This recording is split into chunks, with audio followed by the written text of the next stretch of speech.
Welcome, ladies and gentlemen, and fellow creatures of the internet.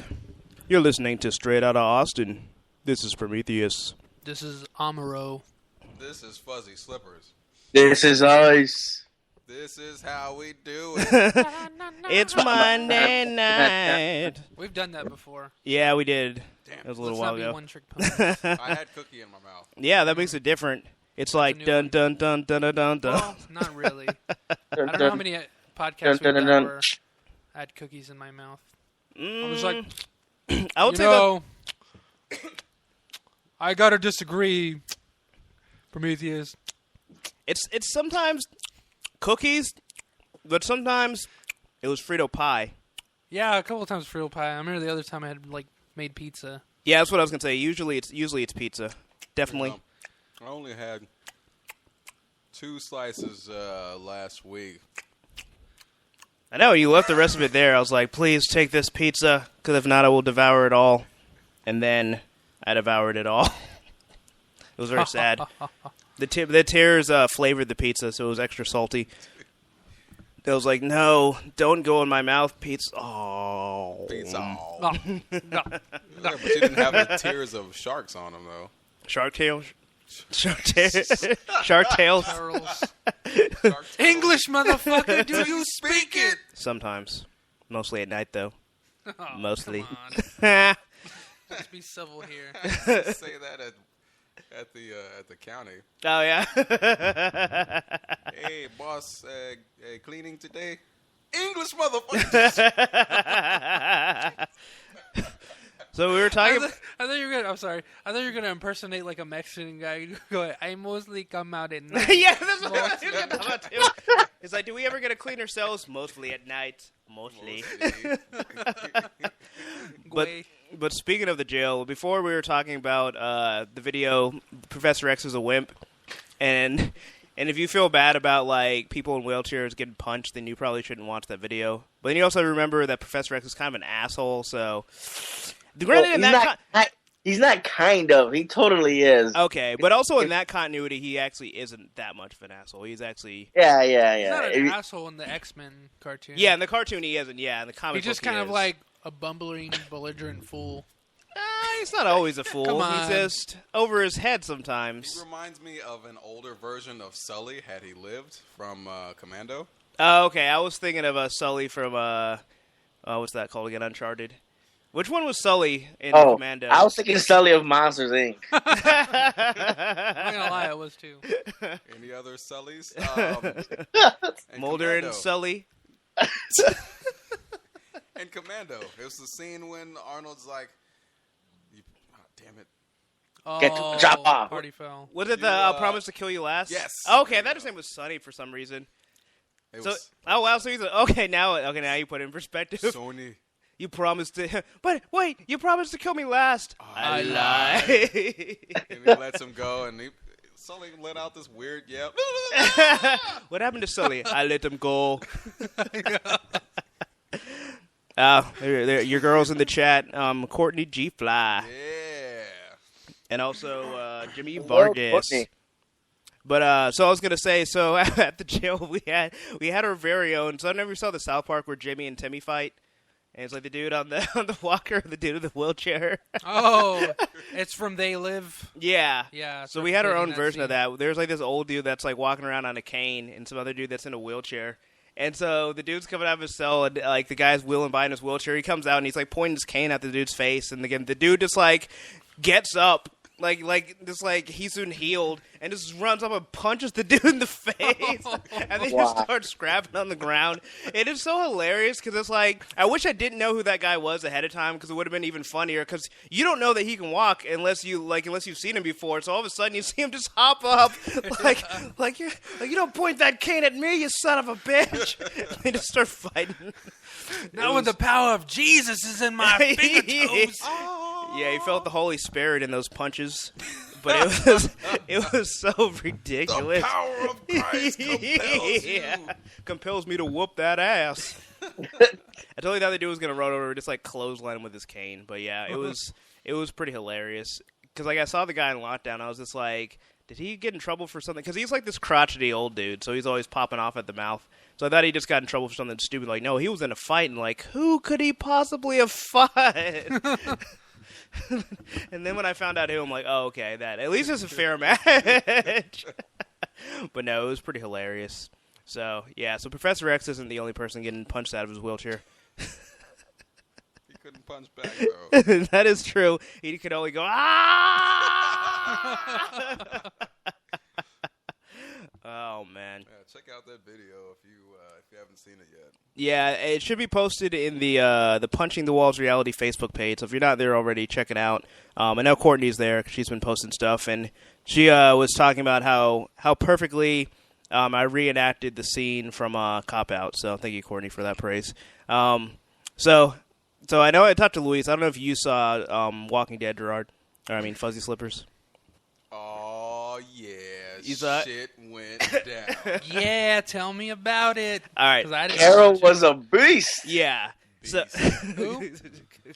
Carol. Already Yeah, I know. believe that. So I got to say this first of all. So after the previous season, I was done. See, I feel like it's a spoiler, but I feel like the individual things that happen are spoilers. Like, okay, here's a spoiler: nobody important died. Oh, no. But to me, it was like Bros. you should, if you saw any trailer or you just know the way The Walking Dead works, you should have expected that anyway. Yeah. So I felt like there wasn't as much tension, but the episode was still good in spite of that. But yeah, Carol. Okay, so Carol. So basically, first of all, Walking Dead, you're forgiven for the sins of the previous season being boring as shit. Carol, you're also forgiven for killing that character whose name I forgot already. And Which one? well, the first one, the one Tyrese's girlfriend. Flower girl. Well, that girl kind of had to go. You know what? Even Tyrese's girlfriend, that was the, putting pussy on the pedestal. On the pedestal. Loyalty. Like, Oh, yeah. high No, on it a pedestal absolutely that was. You needed like a 30-foot ladder to reach just to get up there. We were dating for Girl. 2 days. Yo, dang, right? Rick. Should be right up here, girl. You need to find out who did this. It was just Yeah. funny because he's going after Daryl and Rick. Daryl lost a brother. Rick lost a wife and a best friend. It's like, you don't know what this is like. Like, Yeah. no, buddy, this is the support Not group only right that, but, here. like, We Rick know. woke up in the apocalypse. Like, Yeah. he woke up probably having a bad dream. He's like, whoa, that was a bad dream. And then he looks out the window and he's just like, what's going on? You know? He had to kill like a little zombie girl, not even having a clue like what is going on in this world. That was the first At least with walker that he killed. Yeah. Exactly, yeah. Told her so to he's walk just like, this what way. I even do?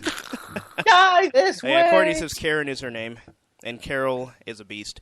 So Carol is this beast in it. So basically, they all get stuck in like pretty much a meat locker, waiting to be killed and eaten, which everyone pretty much had ascertained from I don't know, just seeing Bones or something in the last season. Jimmy Bones? Yes, Jimmy Bones, Snoop Dogg. Johnny Bones Jones. But anyway, so it starts off, and it's pretty gruesome even for The Walking Dead because they're like over this trough. And then there's like 4 other like extras that no one gives a shit about. And it's just like bat to the head, throat slit, like blood pouring out. And I was just like, because usually they do like the cutaway, and like, nope, you're gonna see this. Yep. Like, Here's something about that. I bet I didn't realize this until Talking Dead. That the first guy they killed, that's the same guy that plays Penguin on Gotham. huh, nice. Well, I guess Interesting. They flew him in for the day, and they did that scene with him. And to further add on to that, he was actually in last season. Oh yeah.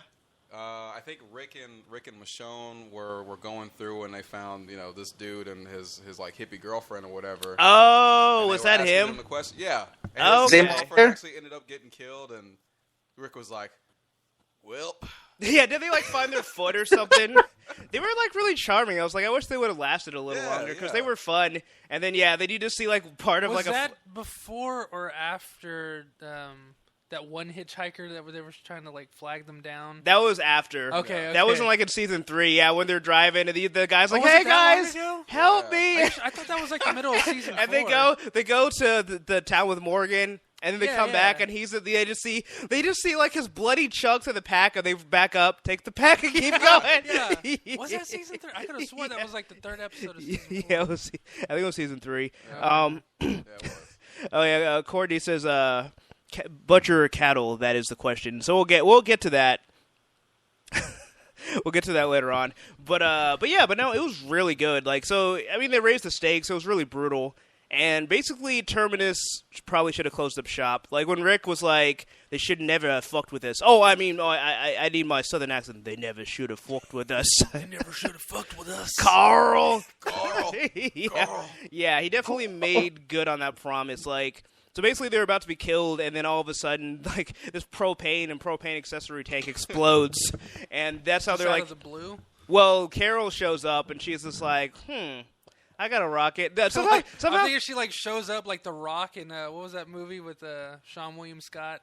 The Rundown. Rundown. Where he just runs to that little poor Rundown, town, like people like shooting at him, and like bullets are just missing him because of fucking plot, and that makes sense. He's just like shotgunning people from 30 feet away and hitting them point blank. well, he's The Rock. He's got the power of the Brahma Bull. fucking double shotgunning it. Like was that Carol coming through just like a fucking M16? Not really. They made it more realistic. Basically, like for whatever reason, she had a firework with her, which was like, Her and Tyrese and baby Judith rolled up on a Jesus.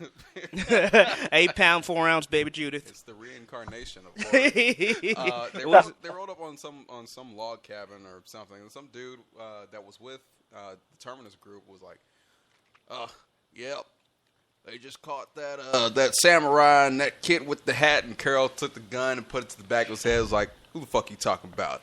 He was like, "That's my boo." And he's like, "Oh shit." Yeah. And they tied him up, and Carol was like, Deliverance style.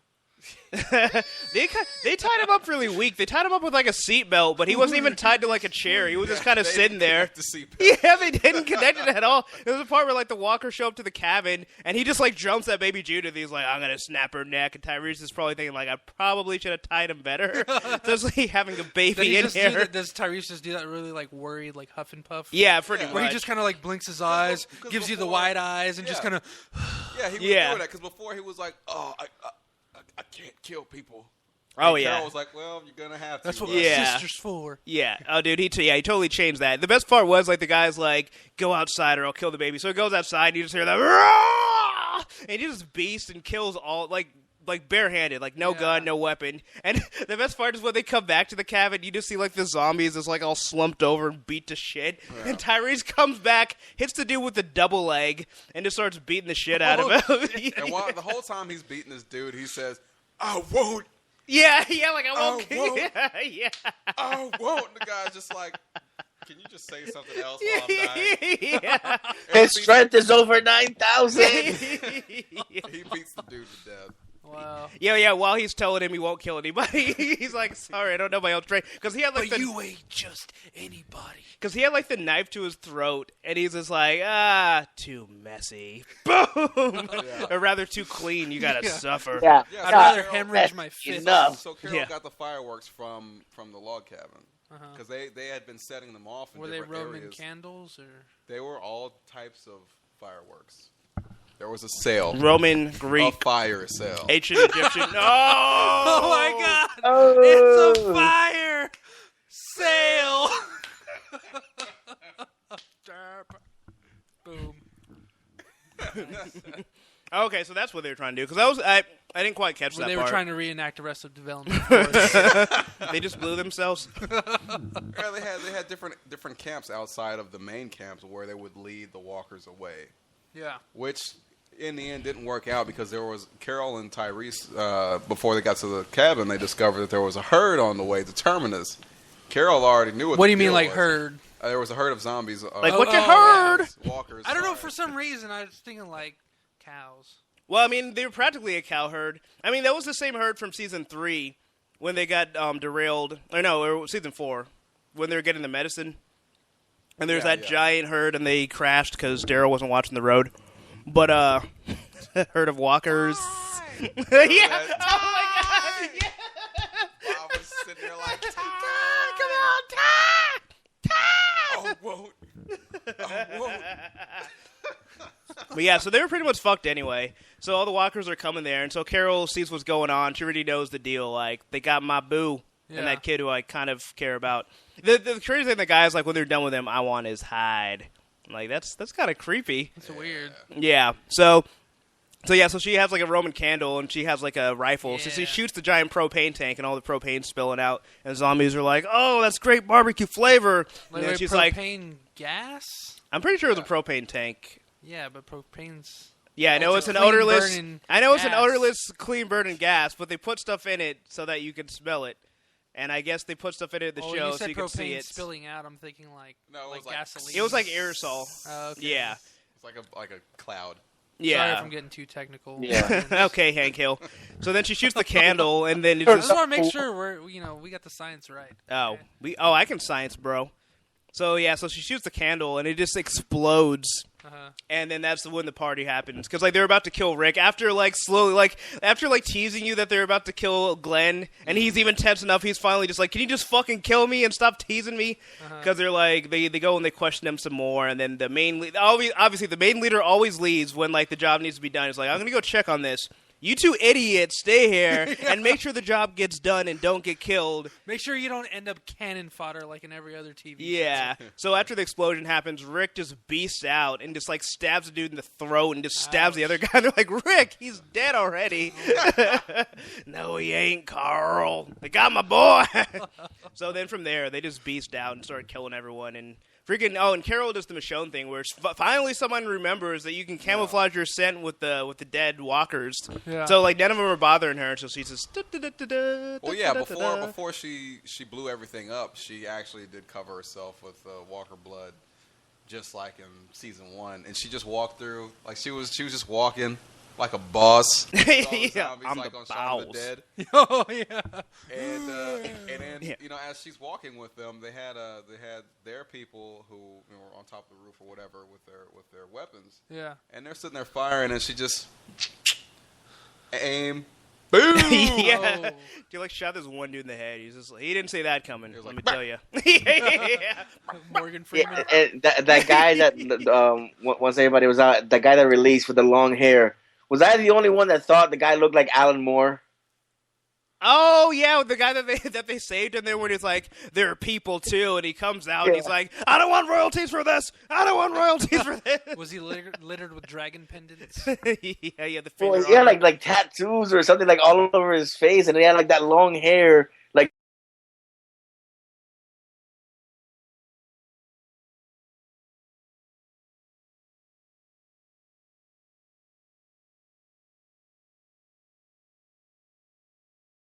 So the one at the end of the episode. Yeah. At the beginning of the episode, they show the people from Terminus inside one of those train cars, like Rick and the gang were in. Yeah.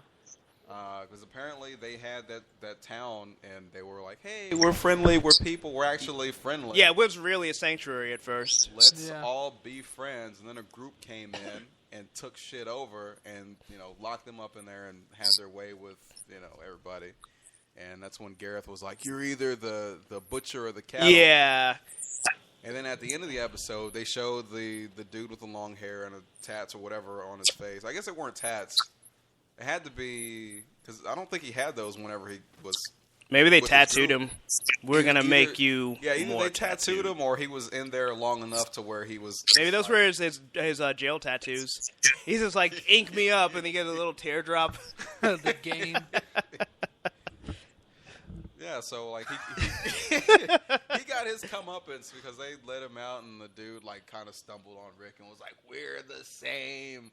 And Rick was like, "Fuck off me." Yeah. And then a walker just came up and was like, "Rah." Yeah, you're like, "You're a crunchy." Yeah, and that walker that just like started biting that guy's nose in the ground. I was like, oh man, it's just really. Yeah, they made those deaths gruesome. It was awesome because it's like this is the first time walkers have been unleashed on like a population, and it's like every time it's usually like there's innocent people mixed up with like people that are terrible. But like this was one of the first time. No, picture cattle. Thanks, Courtney. This That escalated quickly. This is like it's like the first time where it's like everyone in there is an asshole, so they're all getting eaten. You're like, hell yeah, eat these motherfuckers. And they're My question was when I was watching, it's like, why that guy kept like crawling backwards. I'm like, these guys are they're slow. You had plenty of time to quickly turn over, get up, and start running. But instead, he just kept crawling backwards until the zombie got him. He was scared stiff or something. Somebody had to die in an old school way. Yeah, I know, right? They should have had like the slow, methodical music. Courtney says worst makeout session ever. Yeah, you probably shouldn't eat the other person's face and throat while you're kissing them. You're not going to make it to the second date. Yeah, At least they're not. In Talking Dead, it did get the award of worst kiss. Nice. Was it the worst kiss of Chris Hardwick's Adam's apple? I'm just waiting to see someone get put in a box, old style. Well, they were put in a crate that was kind of a giant box. With an A on it. Close enough. An A? For asshole. I would say like my only criticism with the episode is like because obviously they're trying to show like this is what Terminus used to be. It really was a sanctuary, but it's like I felt like they're trying to give you like sympathy for these people. And it's like sure they went through shit that sucked, but it's like well you guys became just as big of an asshole as the people that came after you. Yeah. Was So- it Naruto all of a sudden? Here's what their past was. Feel for these villains. Yeah, I guess so. I was just like yeah whatever. Well, Fuck you guys. I think it was there to kind of show how even people with the purest or the best intentions can just turn just like that. Because they started. Yeah, but I eating- mean, we kind of saw that with the governor already. Well, when they turned the governor, he was sitting there looking at a tank of walker heads. So he was already kind of gone. Well, he was gone once Penny died, but before that, he actually was trying to be a good leader. And not only that, but the majority of the people in the town were like super happy with the way he was running things. Yeah, that's true, because they didn't really know any better. Well, I guess with this one, like, the entire town became the governor, pretty much. Yeah. So They were eating people. Yeah. They were cannibals, man. they're going to eat your mama and your baba. You're going to eat your mama and your papa. So one of the... Obama. yeah, and Obama. Rick Rouse. Roast. Rick Rouse. Roast. Nothing like a Walker aquarium. Nom, nom, nom, nom, nom. We're not rapists, we're cannibals. I like that Walker Aquarium. But one of the things I have to give them props for, because I was really annoyed with the whole Eugene thing of him not saying what the cure was. And I like how he said what it was, more or less, without like giving you details. Like, at least it was like, basically what it translated to me is like, here's a virus that can destroy this virus, is what it came to me. I was like, okay, that is legitimate, I can deal with that. So if he dies the next episode, I'm satisfied. At least it gave us something. At least it's better than it's classified. Like, dude, no one fucking cares. Like, you're not gonna get court-martialed by nobody because everybody is dead. Classified. What was that, Luis? No, I was agreeing because it's just like, it's classified. Like, what? Because suddenly that matters. Yeah, exactly. Like, you don't even have a chain of command. Like classified documents don't even exist anymore. There's no continuity of government. Like, nothing is classified anymore. I don't know. But I was glad that they were just like, I just wanted someone to be like, come on, dude, seriously, tell me what the fuck it is. I'm going to kick your ass. But, so I don't know. I was at least satisfied with him. I'm trying to remember. If in the comic he said what it was. Damn it. He was like, it's Tylenol PM. Because I remember, like, it was the same thing. It's Ebola. Like, Abraham was Tylenol PM. It's Ebola. It's the cure. It's gluten. Trans fat. What's that? Trans fat. That's what caused all of it. They It's just said trans fat. Tampax. Well, Yeah, that's not those related. as well, mixed together. In the comic, it was the same thing. He was tight-lipped about it until, just before he died. He was like, I have to be honest. I don't know. I'm not really a scientist. I just wanted somebody to protect me. My wife was the smart one. Okay? I would've shot him I'm right in doing the my head right best. Not Jenner. Not Poor Kris guy. Jenner. Oh no. So did anybody beat No. his ass after he made that statement? Abraham was just like,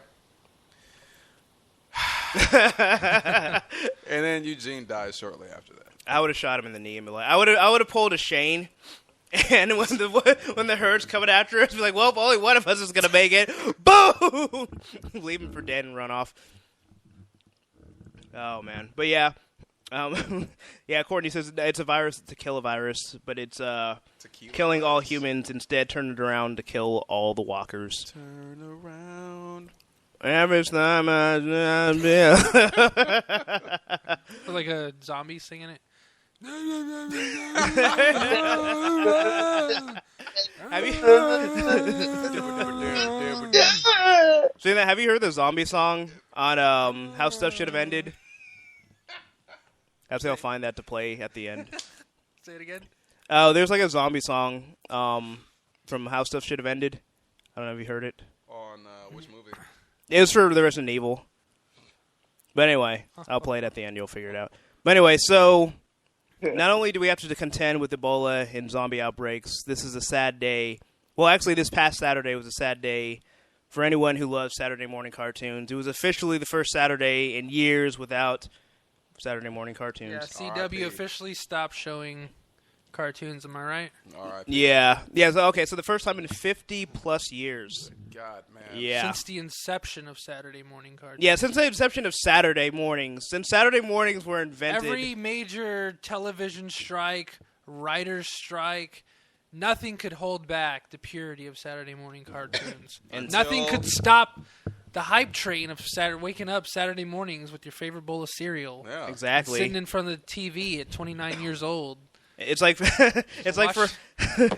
watching fucking Yu-Gi-Oh in the morning. It was like for CW, it was like 300. It's like hold the line, but eventually the Persians still CW overran was them. the last one, man. Yeah. Now you have to. So watch cable. Cartoon Network doesn't count. Not in that No. complete context where it was just like 'Cause they didn't a mention them in the morning block article. of cartoons. Yeah, because Cartoon Network was showing cartoons Yeah. all day, every day, for a little while. Sin.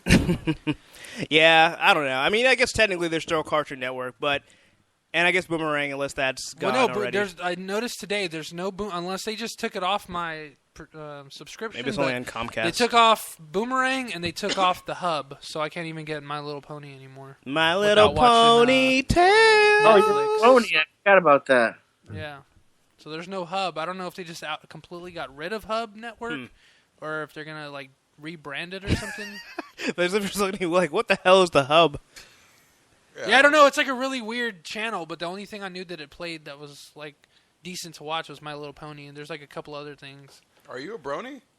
No. Bro. I think it's a good show. He says he's not, but It's okay. It's okay. So, is this Obama's fault? I'm Obama, and I approve this message. Why would it be? if you ask a Republican, Oh. and yeah, Okay, they'll put No, everything on No, Obama. it's not. Do tell us, Slippers, why is this Obama's fault? No, I'm just asking. Everybody click to blame a black man. It's Obama, it's Ebola, it's ISIS, Well, we actually... What did they do? Ebola ISIS, Ebola ISIS. ISIL. I love how they call him ISIL. Like, they're the only ones that refer to him as ISIL. So we're Yeah, I hear some people say ISIS and ISO, so it's like I'm confused. ISO motion. So ISIS is what they first started calling themselves. No, or was it? I don't remember. But it's like it has to do with the translation. And basically, they keep rebranding themselves, and the administration's just like, no, we're just going to call them ISIL because they're a bunch of ISILs. Because now they're technically the Islamic State, so they're actually just IS. So they keep losing letters as each month progresses. What are they? Puff Daddy? They keep changing their name. Yeah, pretty much. Yeah. Dude, they're just gonna be I Diddy. So this actually brings us to our next topic that Courtney pointed out. Just Archer and ISIS. I'm so pissed that they're gonna change it. So yeah. But when they first started talking about ISIS on the news, I always thought about Archer because the name of their spy agency is ISIS. Yeah. And so because terrorists got to ruin everything, now Archer is going to change change the Terrorists are How do you ruining know our they won't change cartoons. it because like ISIS took over ISIS, and then they have to rebrand their name. Well, see, They're they gonna should incorporate that into the actual story. Yeah, I mean they really should do that where it's almost like Hydra and ISIS takes over ISIS, Yeah. and then they're just like, "Hell, ISIS." And then they're like, then they just change their name to ISIL instead. And then like the next day, they're like, damn it, we got to change it again. Lana. Yeah, with terrorists ruining our cartoons, that's just taking it too far. Yeah, exactly. Like, it's one thing when, they're murdering people, but we need to destroy... We already lost Saturday mornings, folks. Like, if we lose the evening cartoons as well, then it's over. Yeah, damn it. America will be dead. Lana! You're talking about like Fox's Sunday Hour? Yeah, the primetime cartoons. I won't get rid of Yeah, that. even Fox doesn't have the animation domination anymore. Oh, really? Yeah, Oh, it's no? gone. Wow. I didn't know Now that. it's just Sunday Fun Day. What the fuck is Sunday Fun Yeah, Day? we're like, what? That's what they're calling it now because their lineup is now Bob's Burgers, Simpsons, and Brooklyn Nine-Nine, Family Guy, and then the John Mulaney Show. I've heard because lots of bad things about Fox Mulaney. they're about to cancel American Dad. Then TBS picked it up. Cleveland show got canceled. So it's like even on Fox, the cartoons are just like going away. Well, it's still Fox. Even if you're animated, you will get canceled. They shouldn't have passed on the Boondocks.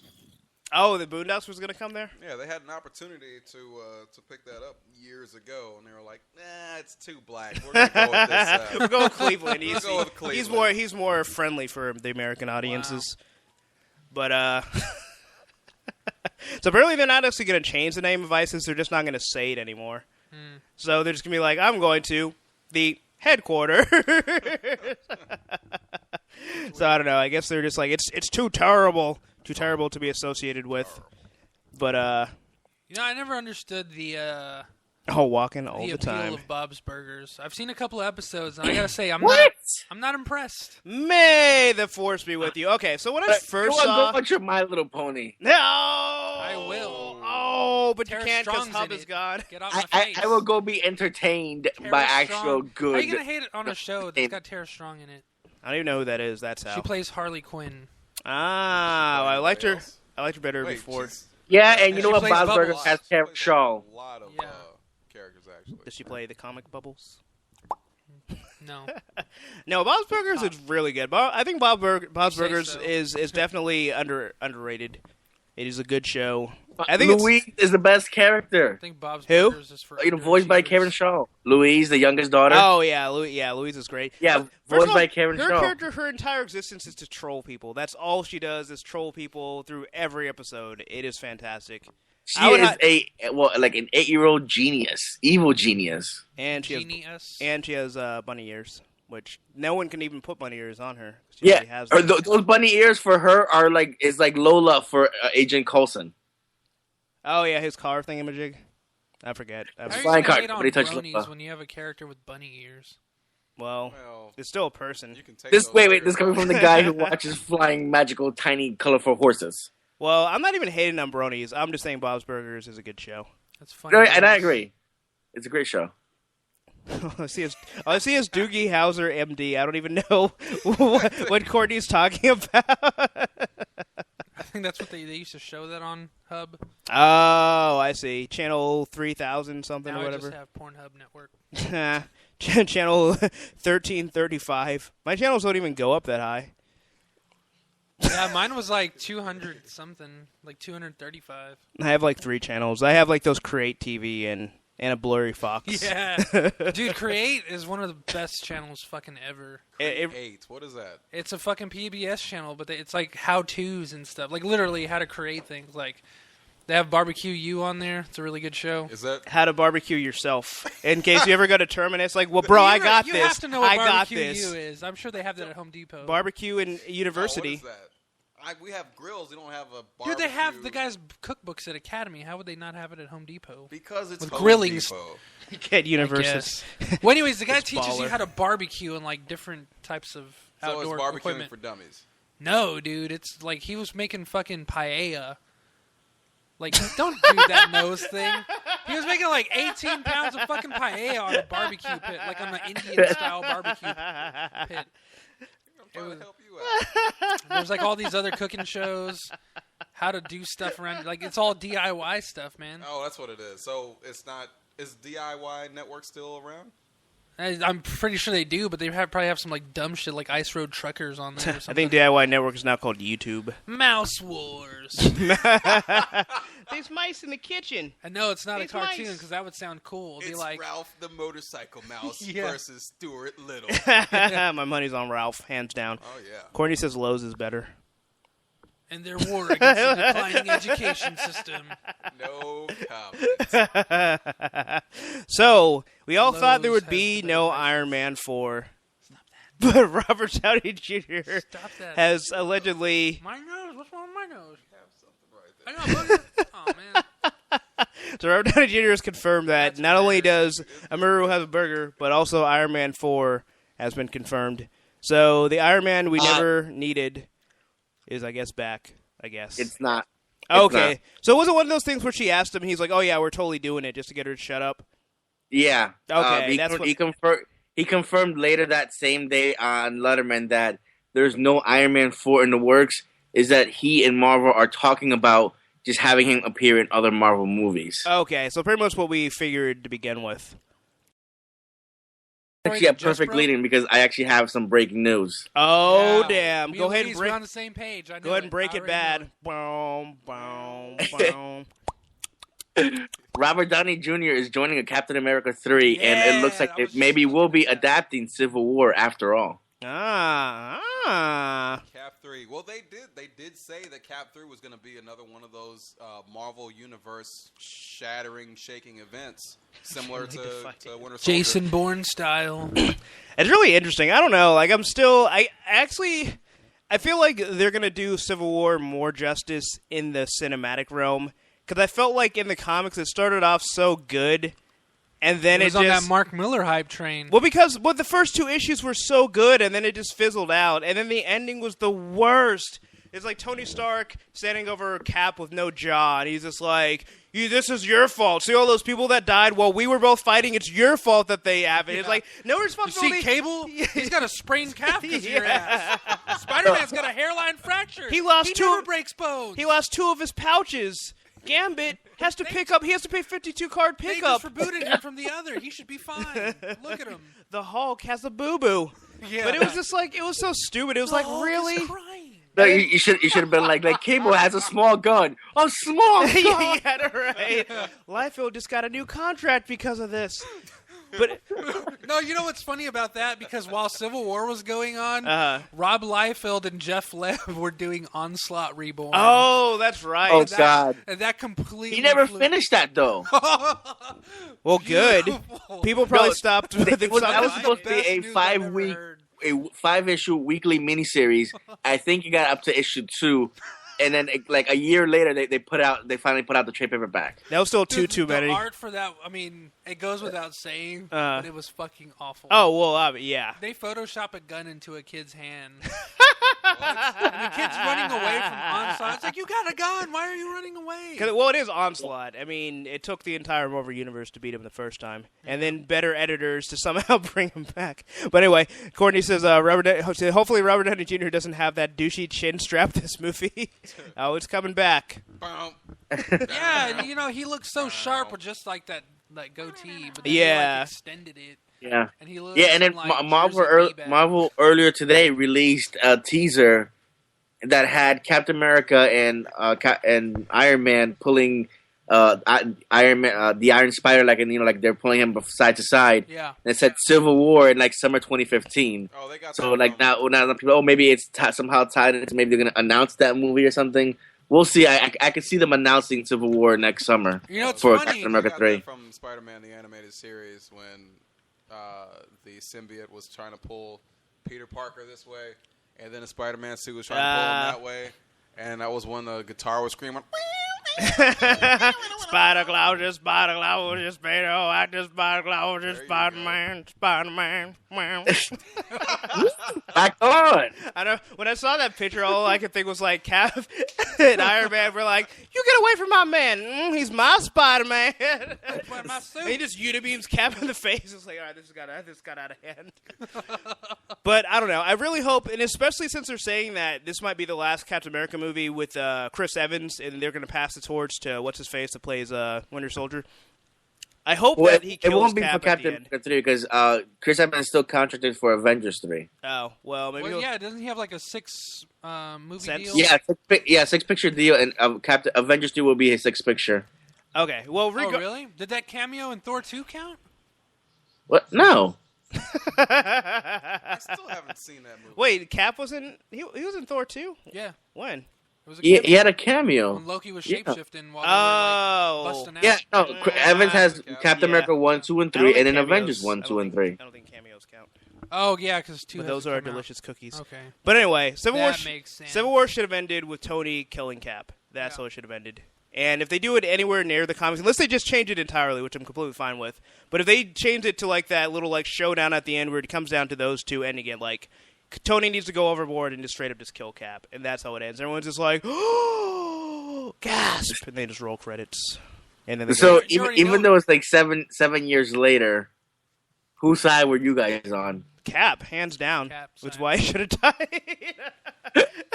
Yeah, I was also on Captain America's side. Yeah, well, because like the whole thing was like Iron Man. I don't know. He's just like an asshole. Like his whole reasoning for the whole thing is like, well, we need to register these It's like I'm pretty sure superheroes or Shield whatever. has everyone's identities already.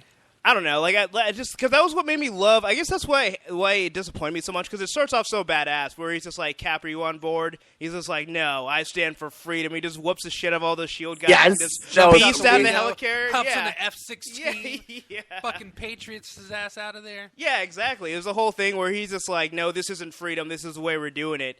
And it's just like, to me, like he was in the right the entire time. And then so for him to just give up in the end and just be like, oh, I surrender because people have died. It's like, well, this dude went through fucking World War II. People didn't die in World War II. Like this guy's like, oh my god, 200 million people casualties. Oh, like it was just like the worst cop-out ending ever. It's like, no, he wouldn't surrender. Like he's gonna fight until the job is done. Like if anything, he should have fought until he died, like his last breath. And then Iron Man feels all sad and starts drinking again. Like I just killed my buddy. That actually no, because that actually makes sense. Like when you think about like when you put human psyche into all Yeah. of it, when it just becomes too much, like then you end up jumping off the wagon or on the wagon, however that saying goes. And like I would totally believe if like Tony started drinking again. And I think especially because like then a month later they killed Cap anyway. I think that's one of the reasons why I also say he should have died because like I think that would have been like because like whenever they do these crossovers, nothing really important happens that much. How epic would it have been like at the end? And not only does Cap die, he gets killed by another hero because of a difference of ideologies. Like it would have Well, he been got killed- huge. oh, yeah. Yeah, instead he just gets like sniped by freaking crossbones or whatever. Well, he got sniped by crossbones, But and really- Sharon was hypnotized to like pretty much finish the job. She's like, Cap, are you okay? Pop, pop. Yeah, Oh my God, what yeah, did I do? yeah, That wasn't me. I swear to God. Okay, I swear to God. so I still have some anger from the time you cheated on me. I mean, technically you weren't cheating, but it was my great-grandmother. But still, I felt like that was a little bit weird, so I had to shoot you. But there was that one time with Jessica Drew, and the other time with Captain Marvel. So yeah, It's I don't modeled know. after O.J. Simpson's life story. Yeah.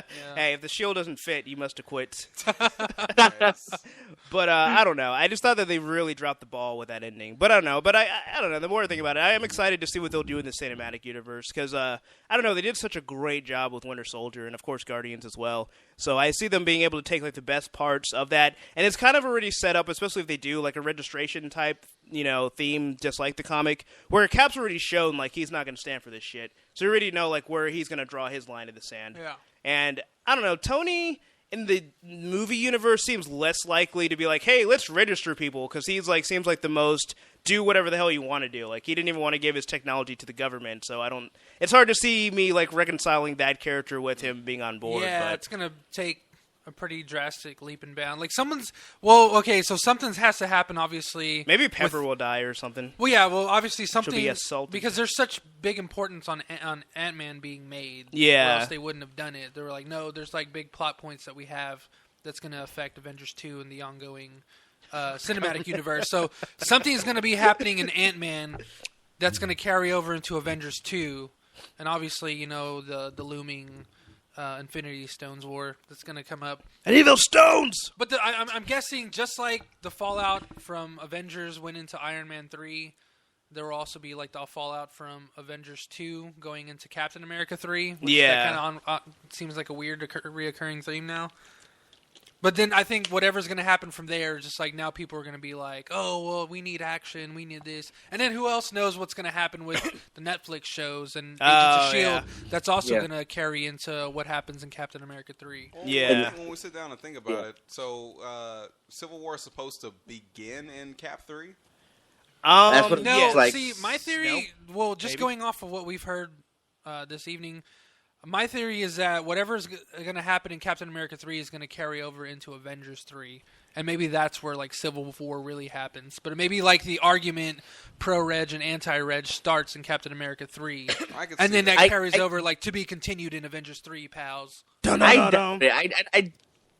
I can't see it going on into Avengers 3 because they already got the Thanos storyline that they're going to be wrapping up there in Avengers 3 with the Infinity Gems. GOTG2. You said You said in an earlier podcast that they were going to split Avengers 3 into 2 movies, right?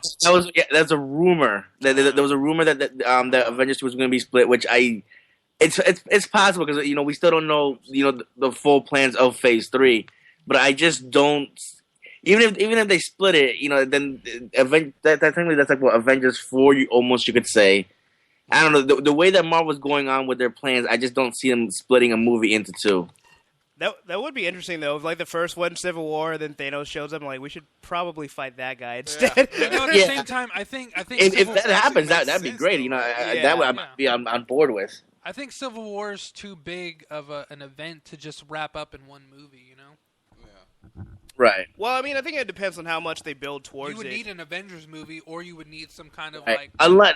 Unless they only do a loose adaptation and not a full on one. It could just really. But even then, there's just like too many circumstances and too many heroes involved to just like, all right, this is just going to be the events of Captain America 3. Well, what if it's only just Iron Man and Cap fighting? Maybe they're like, you must choose your champion. We chose Captain America. It's just like too basic and bland. It's just like Neo versus Agent Smith at the end. It's just like if you just had that happen, they're just kind of like, so a bunch of Caps are going to jump on top of it.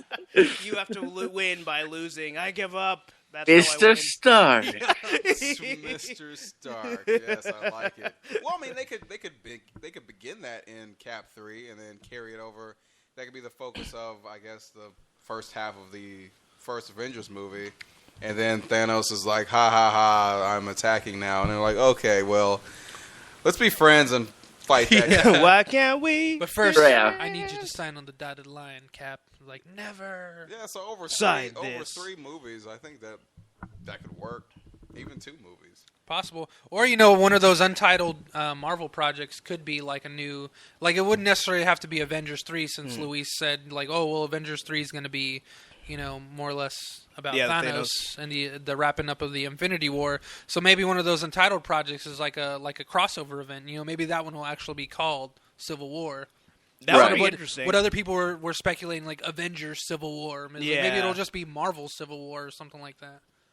Could be. Right, yeah, because, Marvel still has their plans beyond, like Phase 3. So even then, Avengers 3 could somehow be like one of those truce moments. Like, listen, we're going to keep fighting each other, but right now, let's fight that guy first, and then we'll go back to our thing. Yeah. He's really powerful. Just one of those stones kicked her ass, and he's got infinity of them.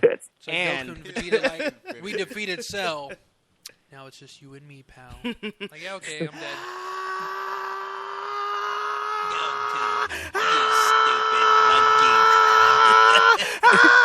Captain America's going to use the Spirit Shield, but by the time he uses it, it's going to be 4 movies later. I'm now a super soldier. It's like, we defeated Thanos like 3 movies ago, dude. You took way too long. And then Hitler and Red Skull pop out and they're like, mein Gott. Last time on Avengers 3. Captain but speaking of the MCU, have any of you guys watched the well, it was just put up today, so I don't know if you guys watched it yet, the Daredevil panel from New York Comic Con? Not yet, but that sounds interesting. Because there was 2.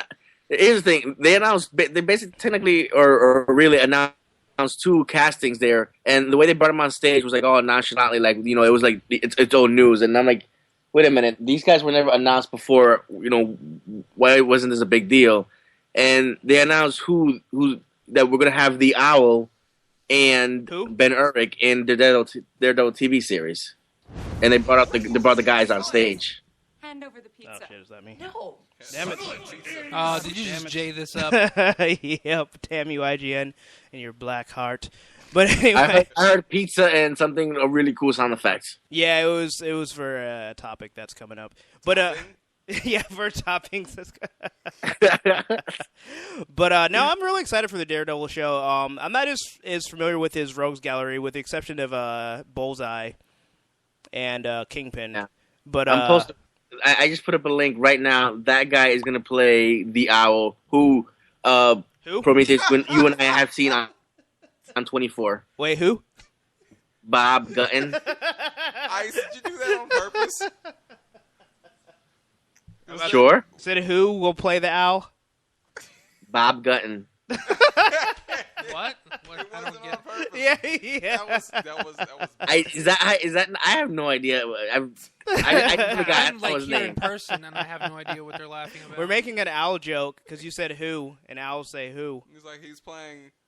Who is playing the owl? And it's like Oh, that was geez. perfect. Well played. Well played. It's over my head. Sorry. Got to work on your reflexes. I know. Oh, obviously, Amuro is no Drax. Yeah, that is true. He is not Drax. Stop He's... calling me Amura. That is how I like to say it. All I right. know. Well, speaking of Not Drax, how I like to hear it. production has begun on the Guardians of the Galaxy animated series. Oh man, I saw that trailer that Luis posted. Yeah. Super dope. Yeah, it looks really good. Stupid I haven't dope. checked it out yet. Oh my Well, god. it should the be animation. It's good. It's good. It's good. I like it. I like it a lot. lot. I just Yeah, want to see Gamora apparent- whoop some ass. Like, that's all I Apparent- care about. Yeah. Apparently, it's from what I'm hearing. Gamora. Nothing's confirmed, but from what I hear, that it's gonna take. The cartoon takes place after the movie. But whether or not it's MCU canon is a whole different story. Ah. That's kind of weird. That'd I be thought it cool. was just gonna be like Hulk and Agents of Hulk or whatever. Agents of Hulk. No, there's a No, cartoon. it's I don't know if Agents of Hulk and Agents of Smash. Yeah. Oh, okay, Smash, that yeah. would be awesome. I can never catch that show when it comes on, but I liked it. Does it? Is it It- canceled it's already already? been or- smashed. Yeah, it has been. I totally want to don't see. know, I don't know. I want to see Agents of Hulk. It's just a bunch of Hulks in like suits and ties, just beating the shit out of each other. Like they're trying to solve crimes, but they just like they'll start off like, all right, we have this case. We need to find out who killed Doctor Strange, and they're looking at the clues. Hulk can't find clues. Hulk man, and they just start rampaging his shit. They're all just beating each other. Oh, here, Clue. Yeah, Clue. Hulk hated cold cases.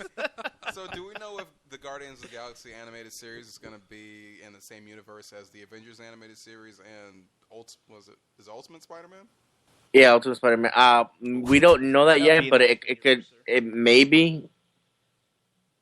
They really haven't released any information about the show, just that teaser.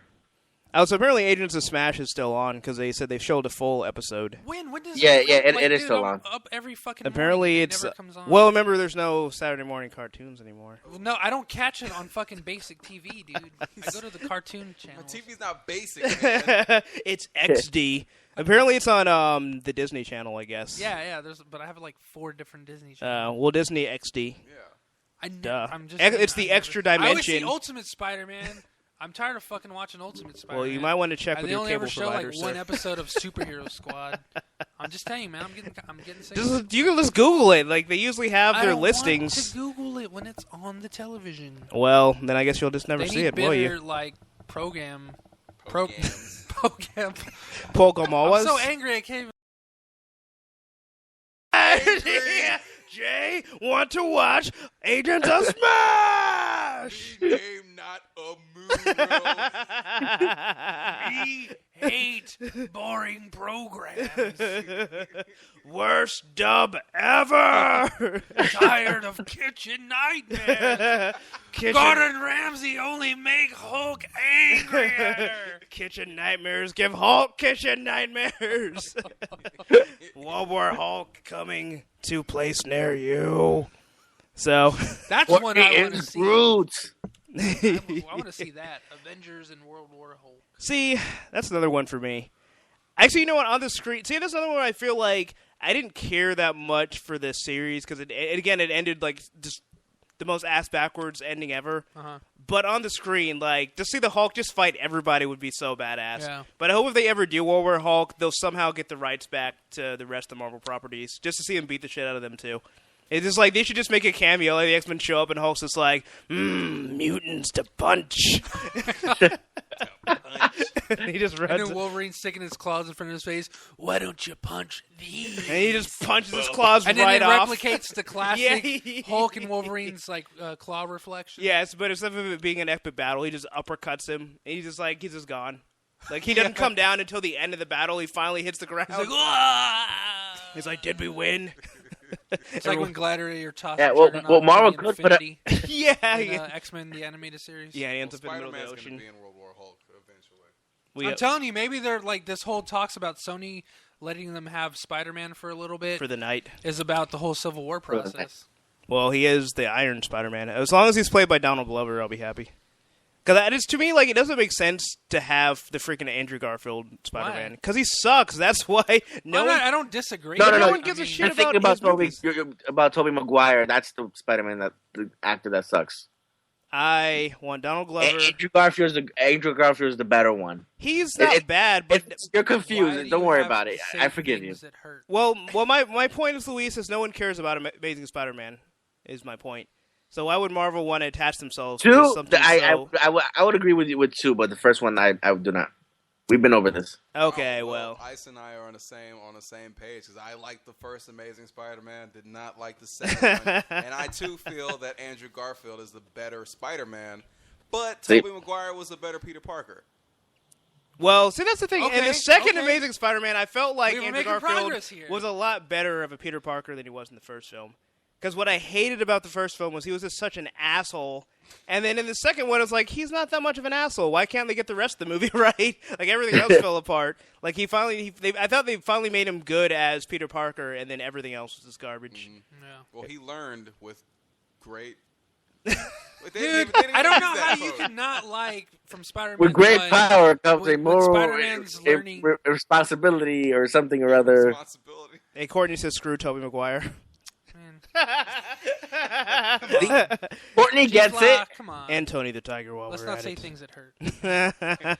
What about thee? No, like, how can you not like from the original, from Raimi's Spider-Man, when Toby Peter is learning to use his powers for the first time? It was like the best montage ever. I did really enjoy that. That's the funniest thing. Like, he's just like, I enjoyed up, 1 up and and 2. away web, fly web. Go, they were web, good, go. but then you got Andrew Garfield and he was better. No, because that sequence was garbage. He's just like, I got new spider powers. You know what I'm gonna do? Skateboard and montage. Yeah, that was kind of. I'm gonna skateboard and be a freaking unrelinquishing. Oh, I'm not talking about the scene scene specifically. I like know. you're comparing them, but overall, Andrew was better. I'm just stirring the pot because I don't care that much. I will say this. I care enough. For the very first Spider-Man movie with Tobey Maguire, I remember being in the theater when he was trying to get his web to come out, and he does that hook 'em horns. Yeah. Everyone's like, yes! Yes. Hear all the whistles. Woo, woo, woo. Mac Brown. Nah. R.I.P. Yeah. I did like when he fought Macho Man. Yeah. Human Spider and the Spider-Man. That was like the best thing. And then when he's like swinging, he hits that crane. And then he's like swinging on the web. Yeah. He's all like, yeah, this is great. And then he hits that billboard. Yeah. That was classic. That is hilarious. It really was. Like, there's nothing in Amazing Spider-Man that was amazing. Oh. Well, sir, you would be wrong. The CGI was so much better than anything in any of the original trilogy. Yeah, but these are the times that we're in. Not even that. I mean, Toy Story was out back then, man. Well, yeah, but that's see, when Pixar, we talk about like live action CGI, I still kind of hold Jurassic Park as like the premier. I know a lot of people think Avatar, but like when you're really incorporating Avatar, the movie, with the blue people. Avatar, whatever, dude. Oh yeah, you're getting mad at me if I say Amuru. You're saying like Avatar. Courtney says, "Don't get me angry. You won't want to see me when I'm angry." She also said she'd fuck Gwen Stacy. Wait, what? Yeah. Courtney's on fire tonight. This girl is on fire. Yeah. But anyway, Donald Glover is the only Spider-Man that I oh yeah, I guess you would be that. Yeah. Well, what if she came back as Spider-Gwen? Spider-Gwen. No, she said, haha, read the whole thing. No, that's the only part that needs reading. She said, fuck UT, fuck Toby, let's go with Andrew and his douchiness, because Gwen Stacy, I'd fuck her. Just saying. I can't argue. I'm thinking we might have to have her on for the show, just to get some of this in context. Oh, man. So, yeah, we can all agree Donald Glover is the spirit of Spider-Man. So, anyway, we talked about, obviously, Wolverine's going to die. Yeah. Probably going to stay dead for a little while. 2 more days. 2 more days. No more than 2 years. And I know when we had Ace on, he's like, there's no way he's going to stay dead. So, the new weekly series, The Wolverines. But it's not featuring Logan, though. Oh, well, yeah. But this is the thing that's funny, because I was saying this in jest, because after they killed off Superman, they made like all those like Superman lights. Like there was Steel, that Cyborg Superman, Superboy, and then there was like one other one. And then lo and behold... there was, Superboy, Hank Henshaw, which was a Cyborg one. Yeah. And then there Shaquille was, O'Neal. Yeah, Steel. And then there was like a weird Shaquille O'Steal. alien version with like... with orange, like, geriatric glasses. Yeah, that's right. Yeah, He was the that's weird what it was. one. I didn't understand who he was supposed to be. Yeah, so I was laughing. I was joking, like, oh, they're totally going to just do that. And that's exactly what they did. Like, I think X-23 is one of them, because I see 2 claws popped. And I see Lady Deathstrike hand. Yeah, it's going to be X-23, Daken, Sabretooth, and I thought Mystique Daken as was a dead. team that don't want to be a team, but they have no choice to be a team. Maybe that's doesn't the only make way they sense. can become undead. It's like if Homeland Security made a team of Wolverines. They're going to do it whether they say it or not. We're at Code We're gonna put Orange. shot We're collars at on Code your body. Orange. We know you can resurrect every time we kill you. So Courtney says Monday after next. She should be available to lighten the mood. okay. So we should have really dark topics. And then she has to try and find humor in them. Bring a candle. They just decapitated another journalist. We're laughing. This time it was Greg Miller of IGN. They're gonna have a funeral for him. Viking This funeral. Imaginary journalist.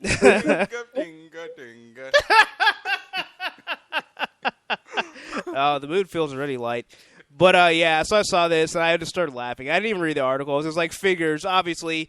You know, it's like in Game of Thrones, like there must always be a Stark and Winterfell. There must always be a Wolverine in the Marvel lineup.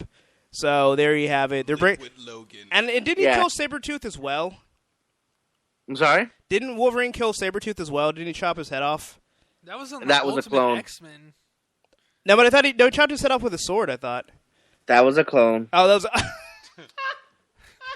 I like how even Luis is like flabbergasted. Like, I can't believe I'm saying this. So but I'm guessing that Draken was the probably a Skrull then, or something like that. No, he's still himself. So he actually did die and came back. You know what? Yeah, Daken was brought back to life by the Apocalypse Twins. There's Apocalypse Twins. They're both really good at twerking. Days of what? The Apocalypse Twins.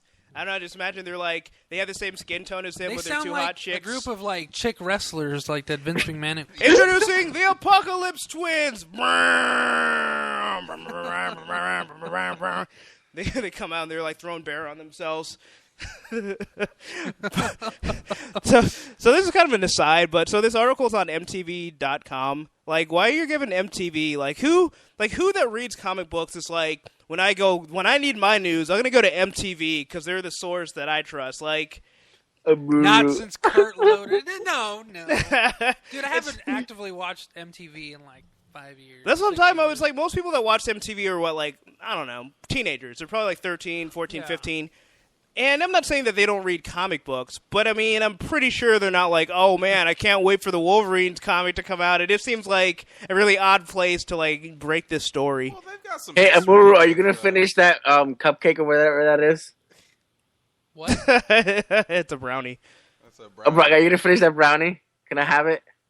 Yeah, I'll ship you one if you want. I was all like, how is he seeing this? I was just stroking my beard. Well, they Cardi says, have a- twerktastic, the power of twerking will kill your soul. That is true. Dude, just not to get like too off topic, but I saw a thing on my Facebook earlier today. It was like a lady who found out how to twerk with her boobs and does it. I mean, she was Oh, pretty God, attractive, really? but I was just kind of like, Who cares? I thought you were going to say Why? the lady that was the elementary school teacher that could quit her job to make twerking No, there was YouTube her. videos. But there was another one, like a lady who could twerk with her boobs and makes it look good. I was like, well, I mean, yeah, it's boobs. Well, you know what? I can twerk with my mind. And she's good at it. And I was just like, well, I guess because there's no real standards, since we're just finding out boob twerking is a thing. Hey, it's going to be at the Olympics Well, by a couple of years If guys at this can rate. do it, I guess it was a matter of time before women started Yeah. What, twerking? with Let the me boobs. work it. Oh, yeah, I see. Oh, yeah, I'm like just going to wait for, like, Johnson twerking. the Arnold twerk. But, Dudes twerking with their junk everywhere. I think that's called the helicopter dick. But anyway, so there was a rumor that I remember reading, and supposedly Liam Neeson was saying that if he was offered the role of Ra's al Ghul, he would have taken it. And now there's an article where they're like, oh, he actually was offered it. But, okay, so I guess he didn't have the time to do it. I have to make Taken 3. yeah. Give me back my daughter, mother, and dog. It's like they tried to call him out on it. No, you said no, you jerk. Fucking jerk. So I don't know if you guys saw the... Well, I don't have boobs to twerk, but I go to Graham's Wednesday nights to get a twerk workout. Twerk The twerk out. Grams, is that still a thing? Yeah, Graham's Central Station. They have like what T-shirt Wednesdays or something. What twerk Wednesdays? But anyway, did you guys see the trailer to the new Taken? No. So I didn't even watch Taken 2. Okay, Taken 2 looks like.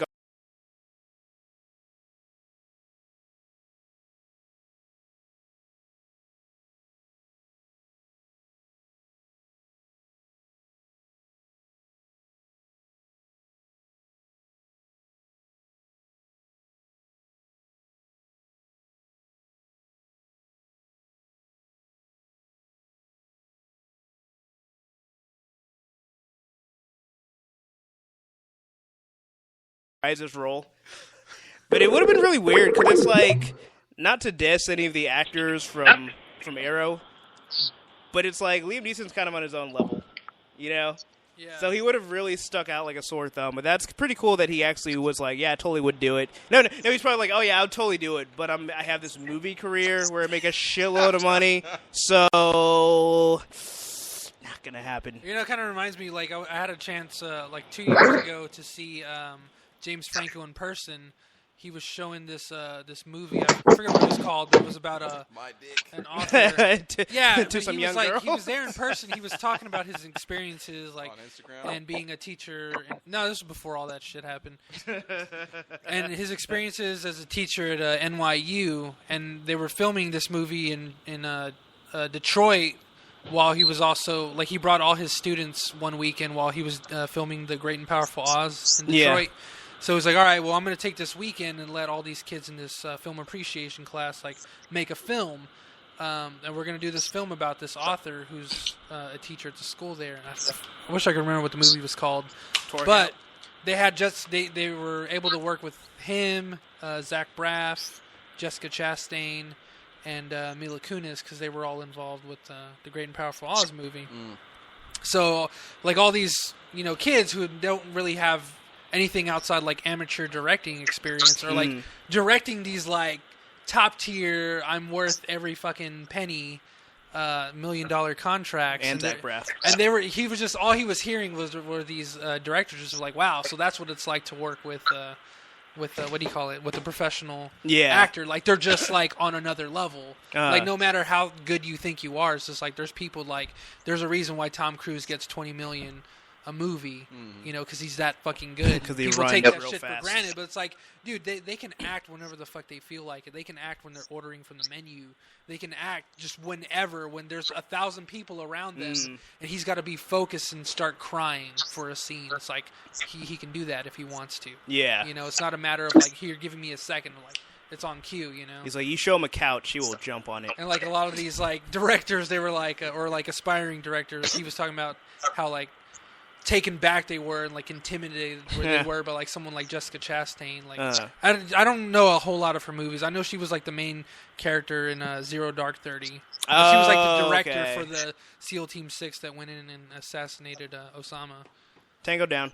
Tango is down. Yeah. So she's, like, a really good actor, so people were just kind of, like, really intimidated by the way. So she was almost directing them. Well, they thought SEAL Team 6 was going to get deployed. They're like, don't say anything to upset her. We know how she operates. There's this, like, little, like, freaking laser sights on them. Don't make any sudden moves. It's just like an 8-year-old with a yeah, right. red beam. Stole that from Walt. Yeah, I was about to say, it was like Breaking Bad, yeah. I have highly trained assassins outside your window. You know? It's like, I'm feeling like, kind of like, you know, morally ambiguous about this. Badger. Yeah. Oh, man. Remember Combo?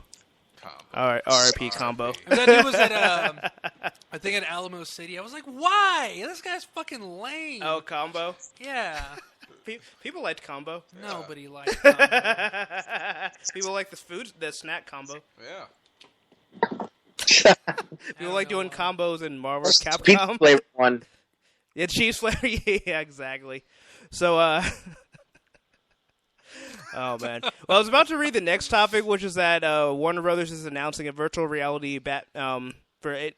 Basically, like I guess the Oculus Rift, you can like be in a virtual reality Batcave, but then like the article above it says 12-year-old girl calls dicks on lack of representation. And I know it probably has something to do with something completely different, but I was just thinking, like, it's called dicks, lady. Like, I'm sorry. Like, that's all that they can represent. I thought you would somehow tie that in with like, with Nightwing with the whole Batcave. Oh, that would have been great, but no, I didn't think that far ahead. But that was pretty cool. Like, yeah, basically they're gonna make a virtual reality Batcave, and it's like if you ever gave a shit about the Oculus Rift, being able to see not just the Batcave, not Tim Burton's Batcave, not Christopher Nolan's Batcave, but Bruce Timm's Batcave, like the Batcave. Being able to explore that in virtual reality just sounds, that's the true Batcave right there. Just let him do a Batman movie. That would be badass. Well, they did once. Mask of Phantasm? Mask of the Phantasm. Okay, let me rephrase that. Live action. A live action film. Yeah, I knew what you meant, Fuzzy. I knew what you meant. With Liam McIntyre as Batman that everybody wants to see. Jensen Ackles. I don't know who that guy is. Carl Urban. No. You know, I could be down with Carl Urban, especially after seeing Red. I could go. No. Joker, 5 years in an ISO cube. What are you talking about, bats? He just punches him in the mouth. We have Mark Hamill as a Joker. It'd be great. If only he would want to or Troy Baker. I started, now that we're on the topic of Batman, and that sounds really awesome, by the way, having to do the Bruce Timm Batcave.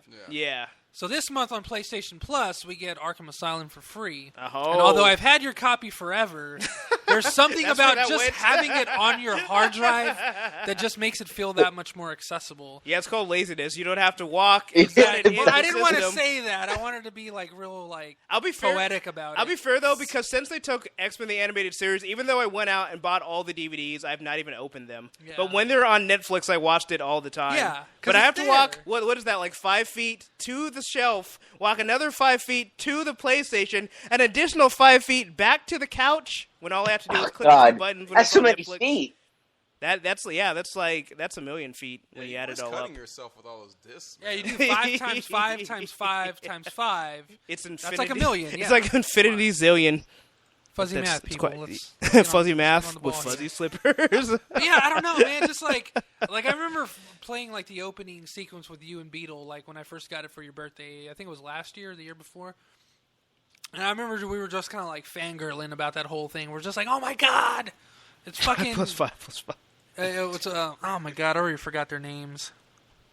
Luis. But no. Joker and Batman. Names? Yeah, I always forget. For which one? For the B-Task, man. Kevin Conroy? Yeah, Kevin Conroy and fucking Luke Skywalker. Oh, Mark Hamill. Mark Hamill. I always forget his fucking name. Is it Star Wars crossover now? Yeah, just listening to them capture the voices, and of course Tara Strong as Harley. It's just I don't know, man. I just feel taken back to the original series. Every time I hear Joker, Mark Hamill laugh as the Joker, I just smile and then laugh to myself. Or when I laugh out loud, Jenny's like, "What the fuck are you laughing at?" He's I was a like, clown, "Dude, this is awesome!" It's just this banter. It's just watching the cartoon all over. That's what it really did feel like. That a more mature. It's just I didn't realize how much fun I was gonna have playing this game. People love the game. Obviously, it's a great game, but I don't know. It's just and now you know something why. about having the original voice actors. It just brings back that nostalgia. Lets you enjoy it that much more. And in a Batman game, that's truly worthy of being made. Yes. Yeah. Totally. Truly worthy of being purchased with a Bat credit card. Never leave the cave without it. I just don't get how Makes my Batman bat nipples is hard. always the one. He's always the one that can make this medium the most badass medium ever for the superhero genre. Oh, I know It why. was like that for cartoons. Yeah. It was like that for the movies. It's like that for the video games. Yeah. Yeah. Well, Yes. here's a Well, I don't very know, I deep like to explanation think, like, for that when reason. If you're talking about like superheroes in video games, I like to say like Spider-Man kind of set the precedent. Because like the Spider-Man accompanying movie video games were pretty incredible, and those range back from like 2003, 2005. Spider-Man 1, no, but Spider-Man 2 changed the game on how we played like superhero games. That only changed the game with Because every game after, I mean, granted they got a lot of their aspects from like the GTA series, except it's like in the sky of Manhattan. And that was, like, incredibly fun. But then you got to replicate it with other games like Prototype and such, where, like, all these games were using Manhattan as the backdrop for, like, their story. And it's like, okay, well, this shit's getting tired. But, like, Spider-Man 2 and 3, they did it right. And even with, like, Edge of Time, and I forget the other time.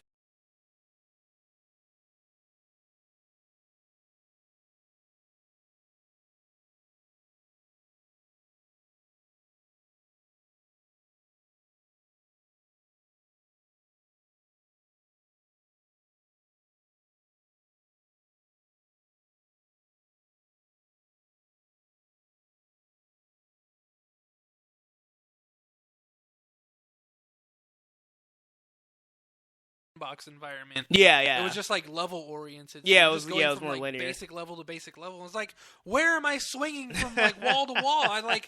This game is not helping me have fun. At the time, it was really cool because it was a Spider-Man game that came out at the same time with the movie. Everybody loved the movie.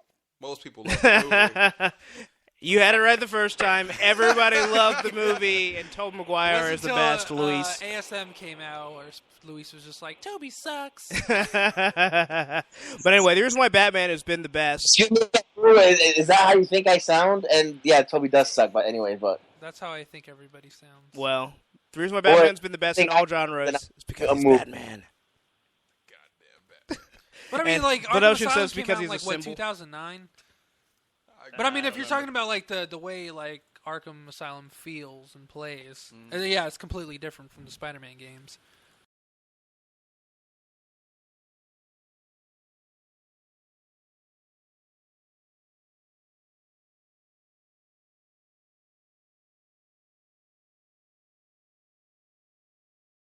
Have you not played Zelda? Yeah. Like, it doesn't need it. Like, as far as I'm playing this game, like, I was like, oh, no jump. They were right. But then, like, as you get, like, weapons and upgrades and stuff, Yeah. you're just kind of like, you don't even rely on it. You don't think twice about jumping. You got to you double tap X and you dodge out of the way. You're like, okay, Well, it's perfect. like you don't need to grapple jump. shit. There's- yeah, you're grappled. You're Batman. You're Batman. There's no situation in the game where you're like, if only I could jump right now. Yeah, because even you if you know? think, like, how cool would it be to jump over these dudes? Like, oh, press X, and he fucking front flips over Yeah, him. right. You know, it's just like, oh my god, he's Yeah, with like Arkham- breakdancing on these fools. With Arkham Asylum, you know, he changed things forever. Continue. He's calling himself the Joker. I don't know. So I don't know. Like, I remember when Prometheus was saying like he didn't care for the game all that much. I was like, I don't know, man. I don't know what he's not seeing that I'm seeing because this game is like. I liked the game. I just hated backtracking. Like, I can only play it for so long, and then it's like you get far, then you have to like, I don't know. I just want to beat people up as Batman. I don't want to follow clues. I don't want to go into detective mode. I want why? to punch people. Wait, hold on. You love Batman, but you don't want to do what Batman does. Sorry, Does? in the game, I want to be Christopher Nolan's Batman and use no detective abilities at all. He did in The Dark Knight, kind of. Well, he had the Deus Ex cell phone. He just became tracker. Homeland. He just became the NSA. He's like, oh, this makes it a lot easier than doing actual police Yeah, if work. anything, Morgan Freeman do my detective work. If anything, Yeah, he did. exactly. He did us all a great disservice because the people at the NSA were just looking at them and like, we got anybody working on this? Now they were probably like, oh, that old technology. I'll take either one. Either one. Like, that. He's like, that's cute that's what they're doing over there. Oh, Brucey. But all without a satellite. Yeah.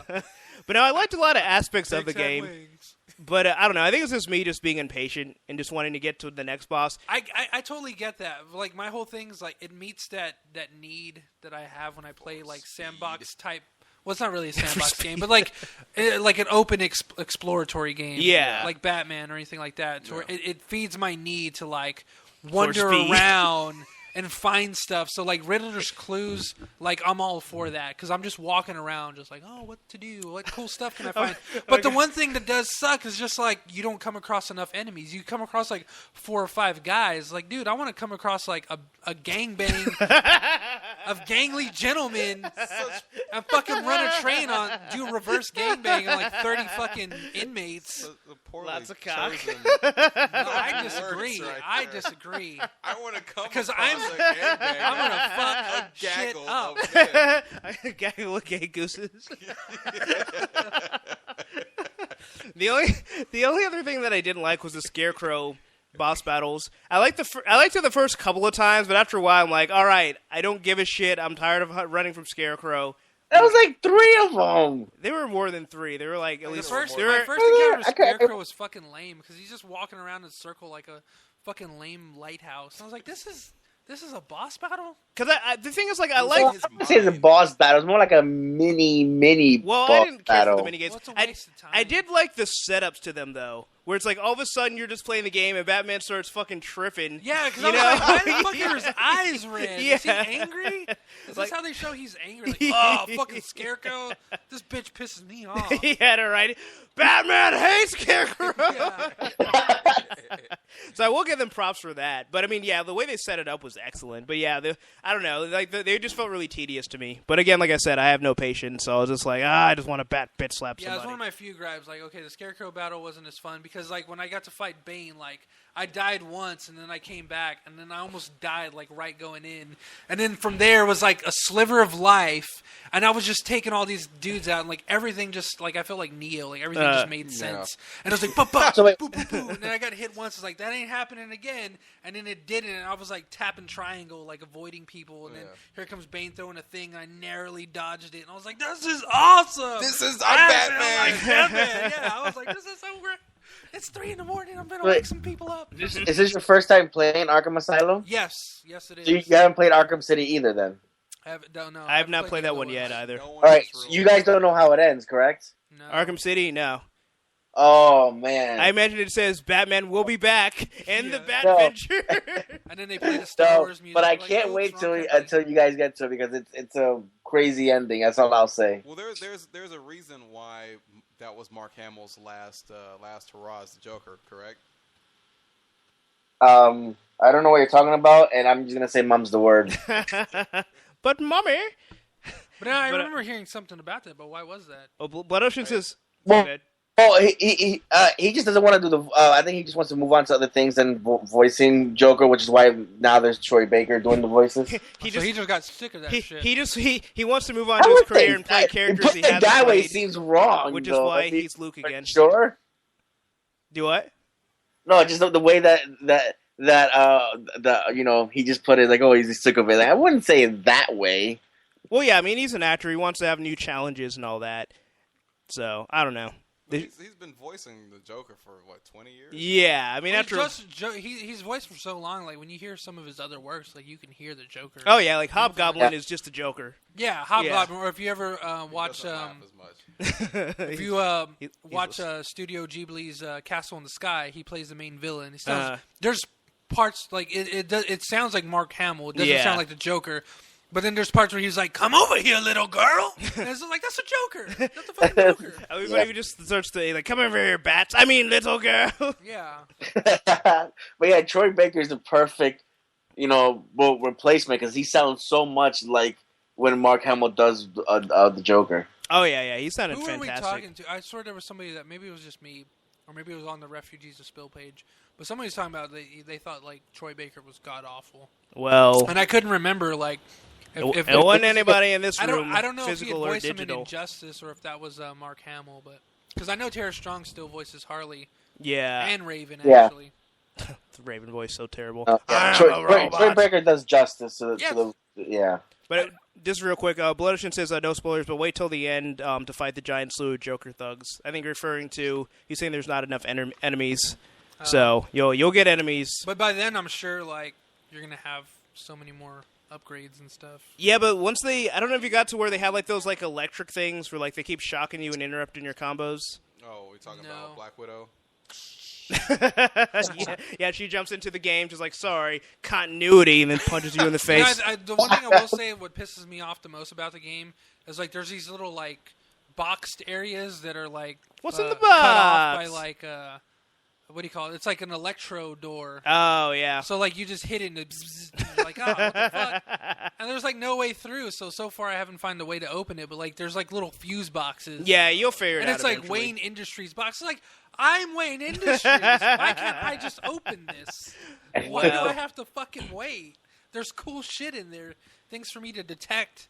And Riddler trophies. Exactly. You have to detect to detect. In a mode of detection. Oh. Very true, very true. That was actually probably one of my favorite moments. It's like one of the first Riddler trophies you can get. And he's like making this riddle. And he's like, something, picture on the wall. And I didn't know what the fuck he was talking about, so I'm walking around, and he keeps getting more and more aggravated. Like, he's just like, the picture on the wall! Like, he's just like, getting so, just impatient. And then finally I get it, and he's almost just like, God damn it, Batman. I don't even want to play with you anymore. Now you're supposed to be the greatest detective, like... The Riddler pisses me off because every time I find a new clue, he's like, oh, I guess I shouldn't have put it in somewhere so easy to find. I was like, dude, this is like 30 stories up. I know.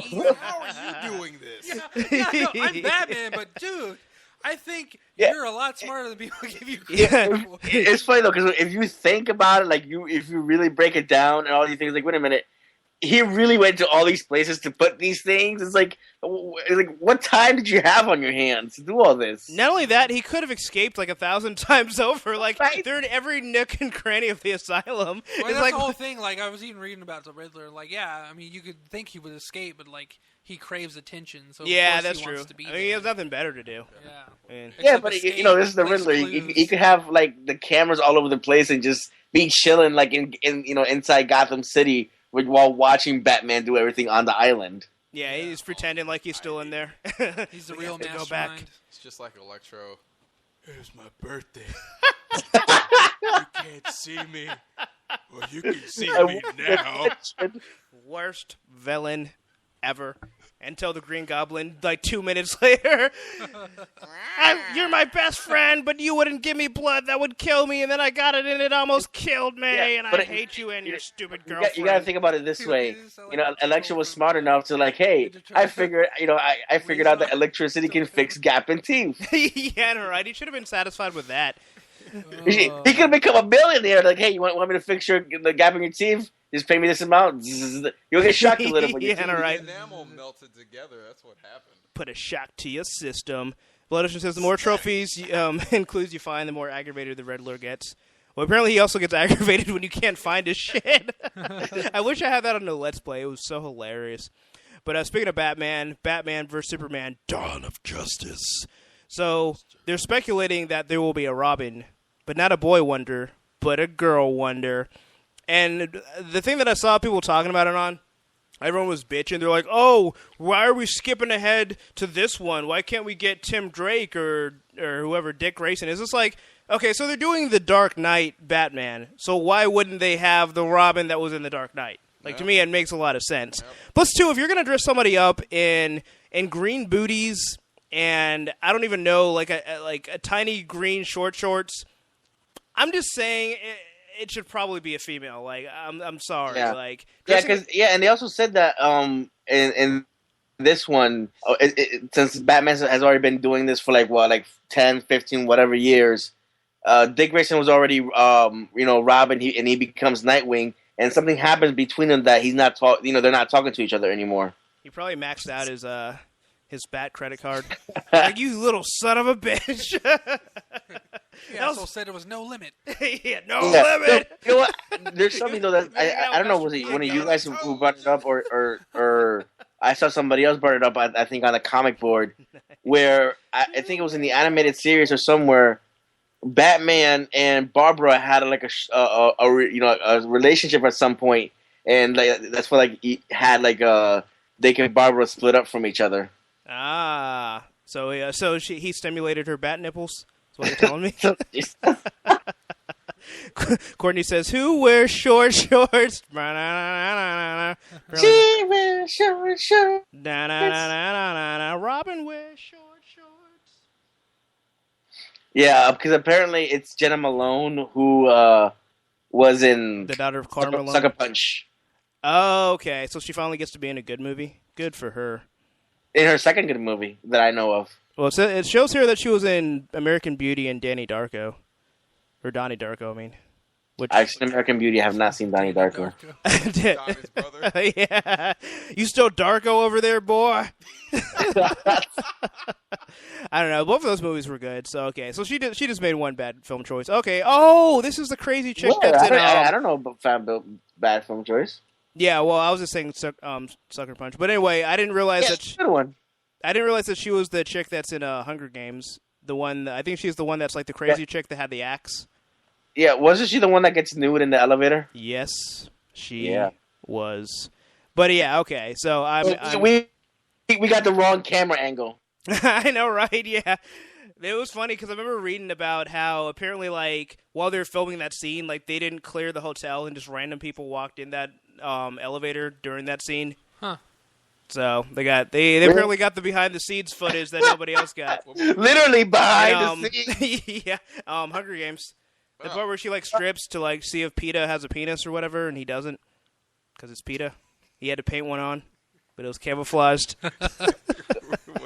What?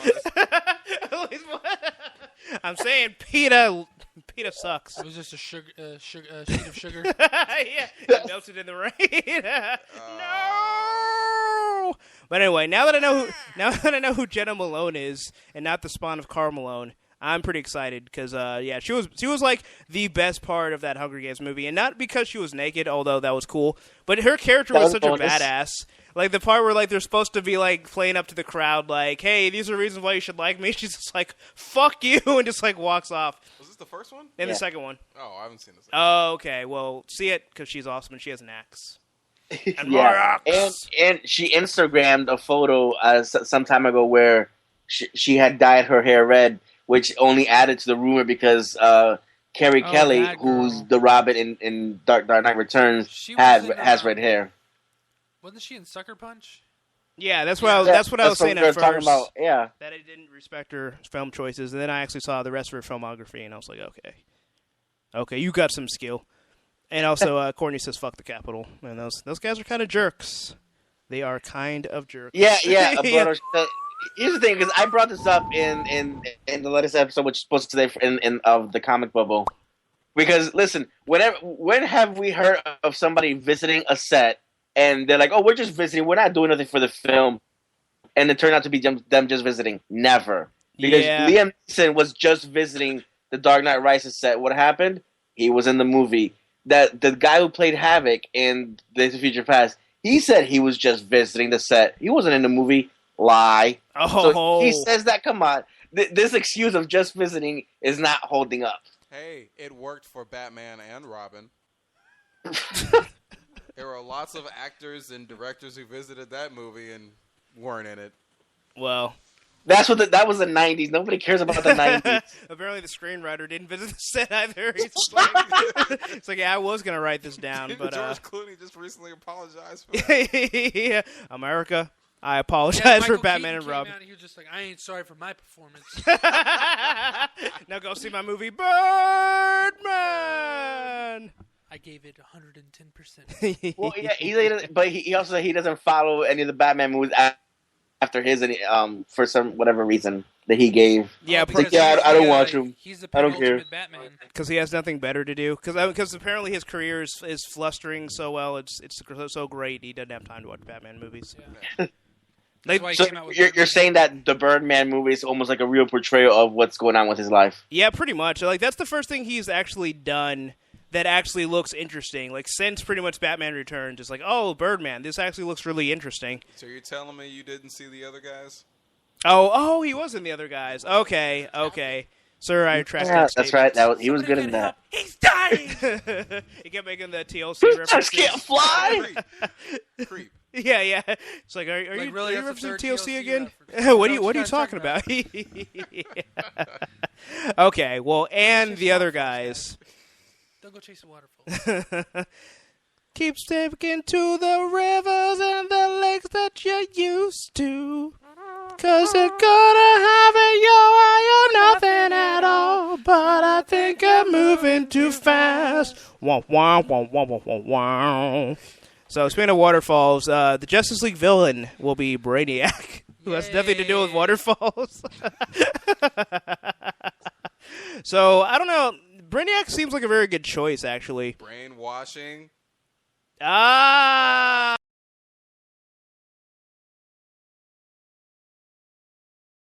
Brainiac.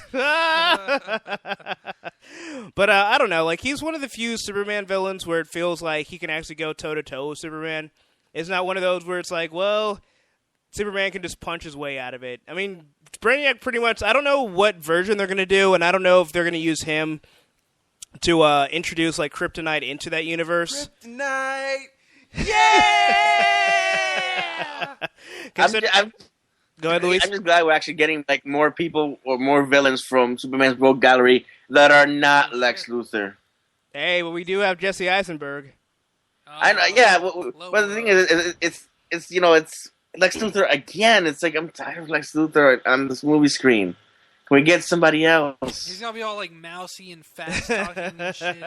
But I do. Boring, and he's gonna kill Bill Murray, and people are gonna hate him. Dude, that would be awesome if he did. He's gonna turn around, suddenly break the fourth wall just for you. Oops, He's gonna talk. He's gonna be talking just to you. Yeah, this is for you, Amuru.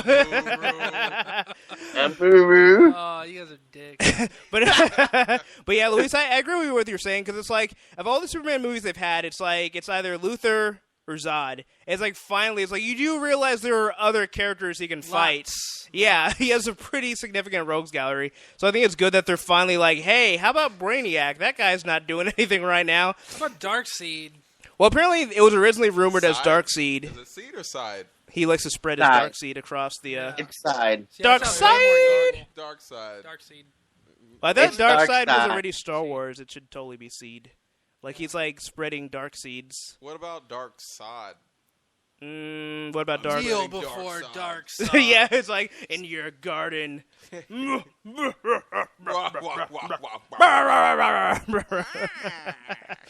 Anyways. Blood Ocean says Metallo would be cool. Yes, Metallo would be. Yeah, because I remember Darkseid was supposed to be rumored to have some appearance in Batman vs Superman because the whole DC universe was making an appearance in Batman v Superman. Yeah, so maybe they're just holding off on Darkseid until like the next one, until Man of Steel 3, the Justice League. Culinary Justice League. Calling every Justice League character that we couldn't squeeze into whatever, the Dawn of Justice or whatever. Well, I mean, that's probably gonna be their Avengers arc. We're gonna have our Apocalypse. No, wait. Darkseid was before Apocalypse, right? Who? Which did come first? Oracle. Darkseid came It sounded like first. you said Urkel. It sounded like Urkel. Not Got any Oracle. apocalypse? Yeah, Darkseid, because Apocalypse came in 1986. Darkseid was already around. Okay, yeah, I think they're probably gonna work towards Darkseid kind of overlord. He's gonna be their thing. Thanos. Is he gonna have Affinity Glove? Well, funny story, because Jack Kirby created the New Gods. He created Darkseid and Yeah. Ryan and all those dudes. And then when he stopped working for DC for whatever reason, I think he was kind of kicked off. He couldn't carry those characters over back to Marvel, so then he created Thanos and all them. I see. They're pretty much Yeah. the same characters. Okay, so at least it was the same person. At least he didn't rip anyone off. Titans. Yeah, so at least it's just like, I'll show you, DC. He just crosses out Darkseid, writes in Thanos. Yeah. Boom! Because didn't Jack Kirby create Galactus during that time as well? Or no? Yeah. Yeah. Was that when he was like on a hunger strike? He's just like, oh man, I'm hungry. I'm gonna make I this. could eat a world. Yeah. Oh my Oh, Stanley, draw this shit. Holy, all right, true believer. Excelsior! We got jobs again, Stan. Yeah, right. Excelsior. We're eating tonight. A planet? No, probably just a sandwich. Papa's gonna trim his porn stash tonight. Excelsior. Oh man, but it's pretty excited. R.I.P. Oh yeah, Kirby. Yeah, definitely R.I.P. for Kirby and his Dreamland. And his queso. In his lane. Evil never dies; it evolves.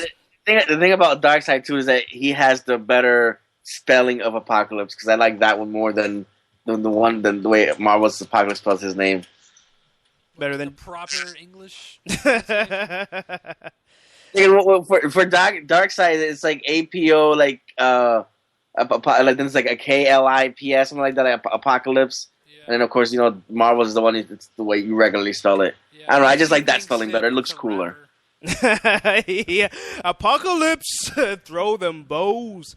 It's like Apocalypse and Bone Crusher. Oh god, he's outside of the planet and they think he's a punk, so he pulls out his loaded Infinity Gauntlet and opens the trunk. And I told him I ain't never scared. But I don't know, I wonder if they're gonna bring in that storyline where they have like that mini city from Krypton that the Battle City of Kandor? Yeah, Kandor. Like, I wonder if they're going to incorporate that. Because, I mean, if they're going to bring more elements of Krypton to the movie, I think it would be really interesting. Kandor. I could see that happening. I probably, my guess, this is just me, because who knows what Warner Brothers do? You know how they don't do anything properly, right? Anyways. He's going to have pastels. If they do it right, they shouldn't rush it. Wait till, a few more years, like, somewhere in between, like their big 10-year plan or whatever before they bring it in. Wait, they have a plan? A 5-year plan. Yeah. Oh wow, good job, DC. I'm proud of you. They have like movies up to like 2020 or something like that. Step 1, like, make a plan. Step 2, Step 3, profit. Yeah, exactly. Apocalypse. But Apocalypse. Yeah, the two. Yeah, he's got a rod on his enemies. So speaking of DC movies, apparently the Lego movie is getting a spin-off all about Batman. Yes. Darkness. Batman. No parents. It's cool because of Batman. So Will Arnett will be reprising his role as Batman. And hell yeah. I don't know. I'm actually really excited for this. Like, I don't know if they're going to still cross over with, like, the other Lego characters, or they're going to actually make, like, a self-contained, like, Batman movie. But yeah, they want the same directors to make that one, which is great because you want to make sure you keep the same formula that made the first one, so much awesome. But then they're also saying that Lego Movie 2 might be pushed a little bit because they want the same directors and they wanted to come out in the same year. Oh, I see. So would it be kind of like one comes out, kind of like with Marvel, they have one that comes out in the summer, then the other one comes out, like one comes out like May, one comes out like in August or something like that? Yeah, something like that. What the hell are you guys laughing at? Courtney was making fun of me on Facebook, I think. Nice. I put ass because this fool over here put a muru on my picture. And then she just said muru. Ass. And all I could think was cannabis. Just eat cheese for breakfast. Lunch, dinner, fourth meal. You're supposed to make that mother hammer time. What? Stop. Hammer time. Blood Ocean says, well, there's already a Lego Batman movie, but based off of Lego Batman 2. ass. But I don't know. But that sounds pretty exciting. I don't know. That version of Batman's a lot of fun. So I think that they really have an opportunity to have like kind of like all of the things about Batman that make him good without having to have like the necessarily like hyper realistic and like brooding Batman. So you kind of get like the best of both worlds, I think. So yeah, I mean, it's like one of the greatest moments in the first like a movie was when he was like throwing like so many of the batarangs, hit the button when he finally got one like on a like umpteenth try. He's like, oh yeah, first try. Yeah. Amuru just reminded me of the best of both worlds. Going back to the Jay-Z and R. Kelly tour. This is completely random. So I remember seeing them and they were interviewing them. And I think like the tour eventually broke down towards the end. Yeah. And like Jay-Z was all excited, like, yeah, it's Best of Both Worlds tour. You know, we got the best hip hop, best R&B. And then R. Kelly's like, yeah, we're gonna have Best of Both Worlds T-shirts, condoms, and he starts like lifting off all this sexual stuff. Jay-Z just looks at him like, what the fuck? Hey, man, that's not the contract. Yeah, he was just like, this is. It's almost like it was one of those moments where like I immediately regret this decision. And then you hear Ron Howard's voice. At that point, Jay knew he made a huge mistake. He's like, I made a huge mistake. I didn't think much of R. Kelly when I first saw him, but now I do believe he did pee on that girl. And that's why I had to pepper spray him. Right in did, the right? genitals. I Did he thought really pepper spray him? I thought he did that and then like bitch slapped him. His Like he bodyguard baby powdered him, sprayed but him with on pepper the- spray. He powdered his hand. with pepper spray. Tim Clatton style. Oh my god, that's hilarious. Courtney says pee pee. Pee pee. Drip, drip, drip. Oh man. So speaking of pepper spray, they just confirmed all female Ghostbusters 3. No, well, I don't have that much of a problem with it. Okay, well you're alone though. Are you really? It's not that Or it's not an alone. all-female cast. It's the fact that it's supposed to not have anything to do with the established Ghostbuster universe.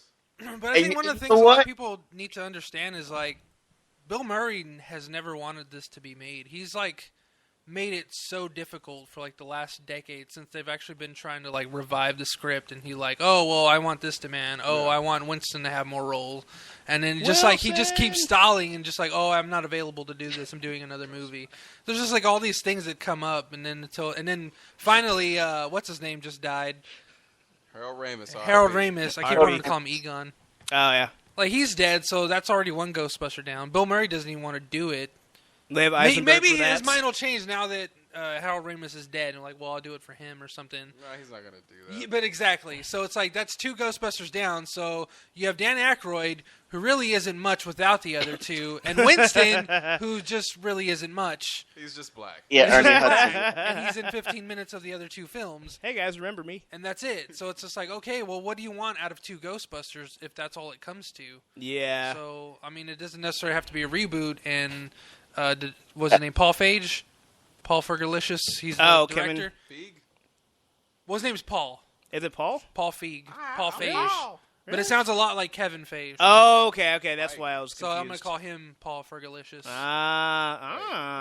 The Frigalicious Short name brothers. for Kevin Feige. Kevin He's Feige, executive the Marvel producer. dude. Yeah, he's Better the known as producer Kevin for all the Marvel Fergalicious. movies. Feig. Yeah, see, because like I totally understand people, where like, oh, I don't want to reboot, or I don't want to remake. There's no connection to the original. It's the best That one, is fuck. completely understandable. I totally get that. I may not agree necessarily, but I understand that. But the fact that there are people who are basic on the borderline sexist, where they say it shouldn't be female, it's just outrageous, disgusting, and those people just need to shut the hell up. Because I had an argument with somebody over the weekend, where it's to the point where I got called ignorant, Wow. and it's I can't even go on. Well, I know. It gets pretty infuriating. Nah, I know exactly what you mean. Yeah, where it's just like where people like. Yeah, very mad, Blowstrom, very mad. It's like, why does it matter if it's all female? It's like the thing to worry about is who's getting casted and what's the story, not not what genitals they have or they don't have. Because what I like is what James Gunn had to say about it is like, why do you need a penis to catch ghosts? If anything, that hinders it, because then you got something that's gonna get caught onto something. Yeah, I have the quote right there. I'm glad you brought that up. It's like, I can understand how people can be upset about a Ghostbusters reboot. People are always upset about reboots. But to be upset because Ghostbusters are women, how does having a penis help you cast ghosts? If anything, it could be a hindrance because you could snag it on something. And if I had a nickel for every time I snagged my penis on something, I'd have a handful of change, let me tell you.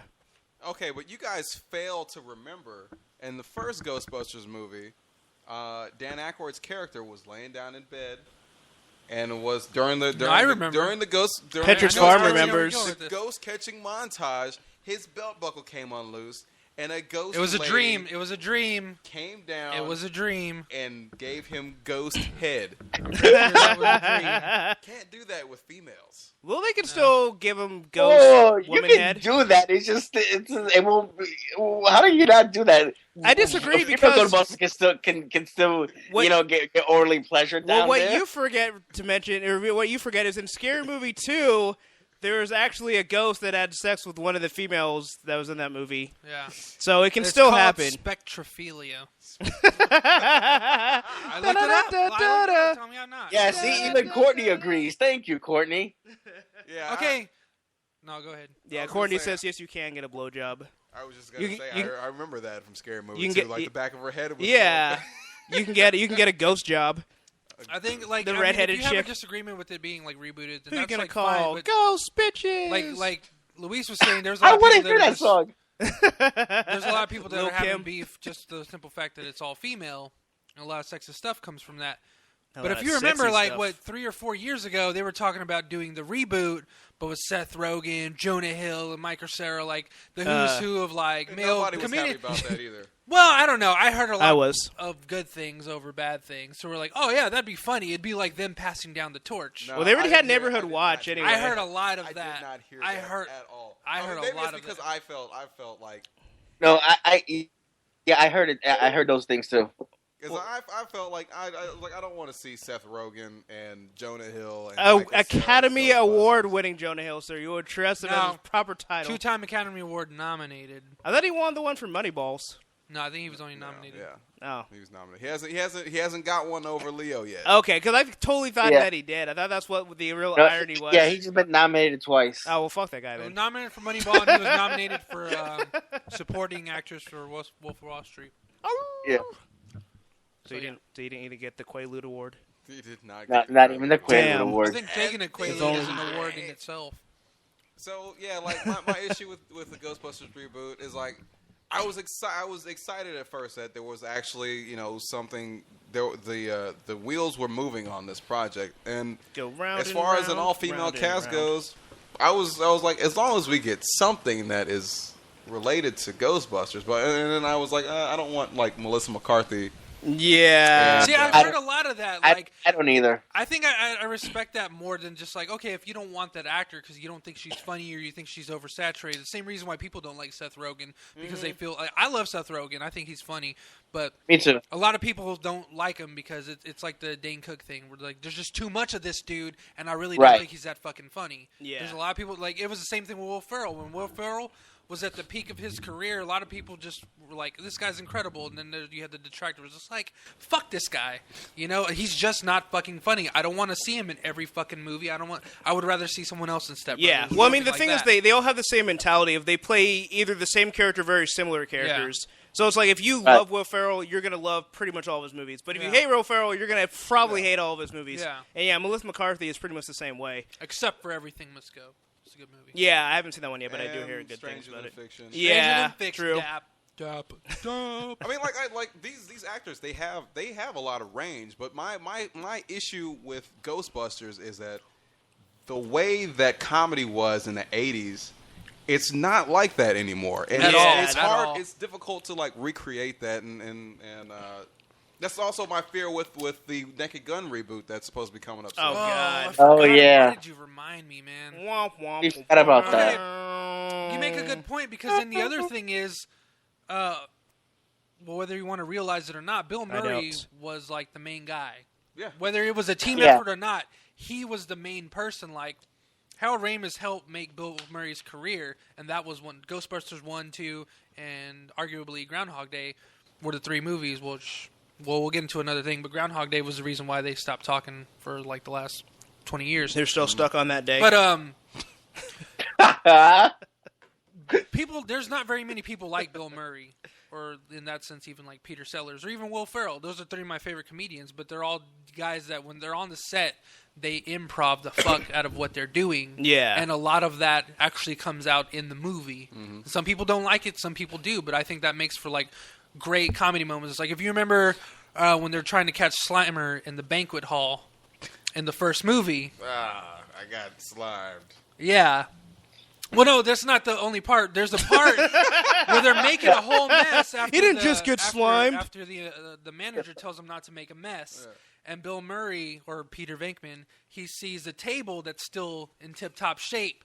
He's like, oh, my God, I've always wanted to do that. He grabs the tablecloth, and he goes and he rips it. Everything falls off except for the flowers in the centers. And he goes, and the flowers are still standing.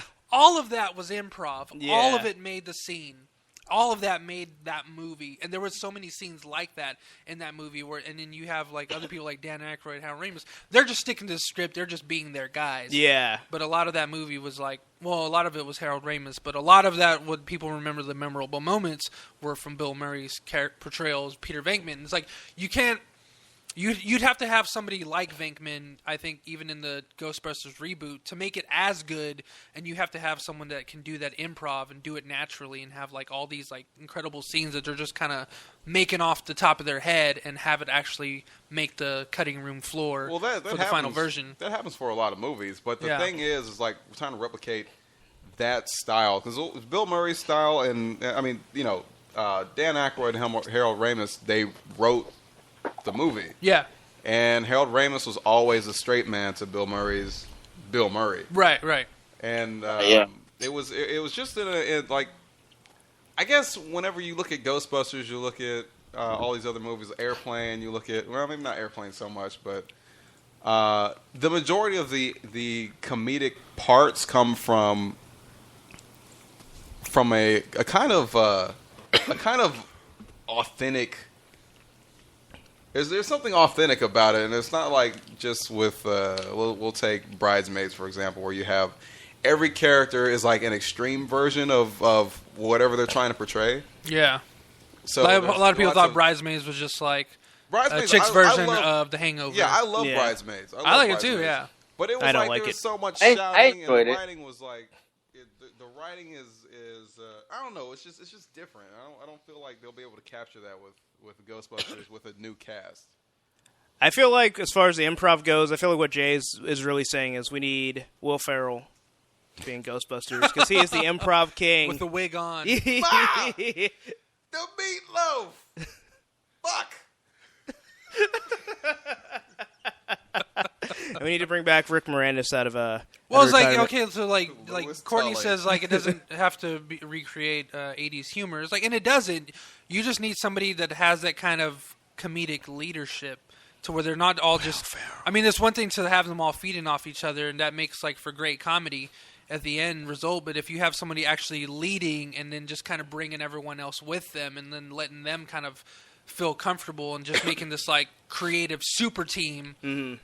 Because I think, I don't know, I really have a lot of respect for people like that do really great improv. So like Amy Poehler, people like that, or the Upright Citizens Brigade. She was part of that whole thing. Like they all started with that improv thing. And it was the same thing with Harold Ramis and Bill Murray and what's the dead Belushi, John Belushi, and a couple other dudes out of fucking Chicago.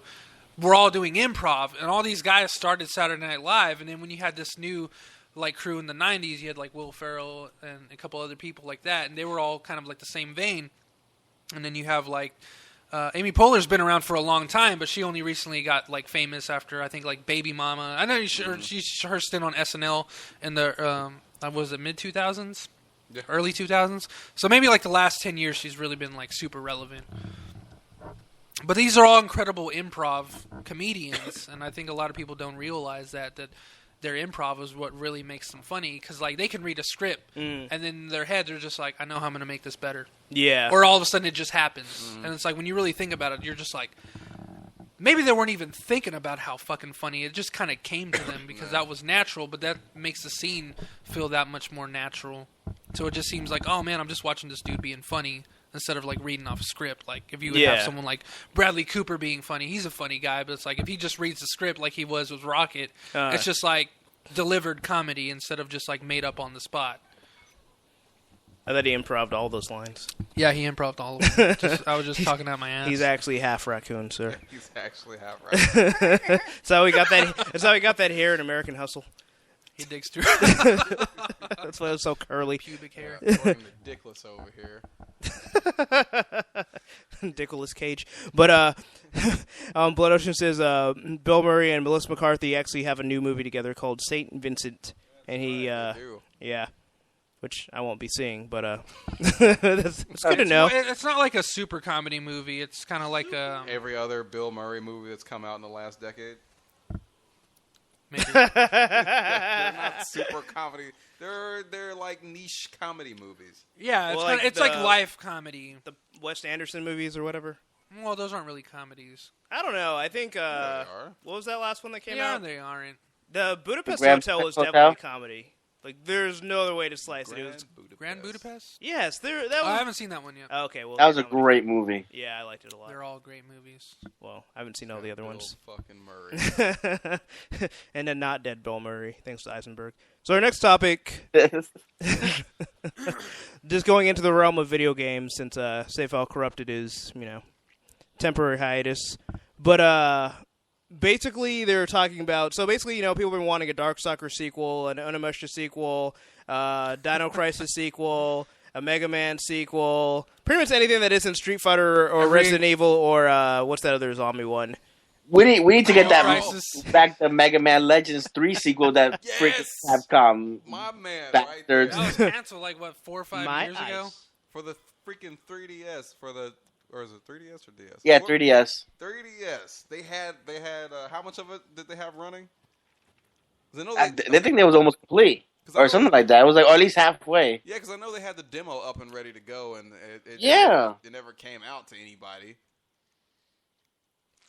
Fucking Capcom. Capcom. Yeah, so basically But there they're was Mega Man Legends 3, and there was also Mega Man Universe, which was going to come out for PS3 and like all the Which systems. was also canceled. It was canceled, but it looked incredible because they were going to do like the little chibi Mega Man that everyone like is familiar with, not like the Mega Man X or Rockman, whatever.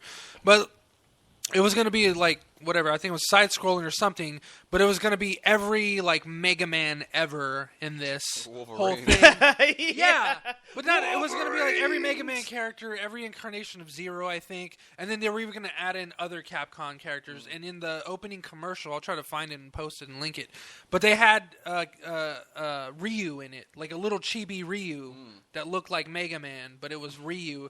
And in the game, you could play as all these characters, and they were going to have supposedly they were going to have like other Capcom characters. So they were going to have like Dante from Devil May Cry and all these other cool shit. And I was so excited for that game, and it was so long ago. We were still friends with River City Hobo RP.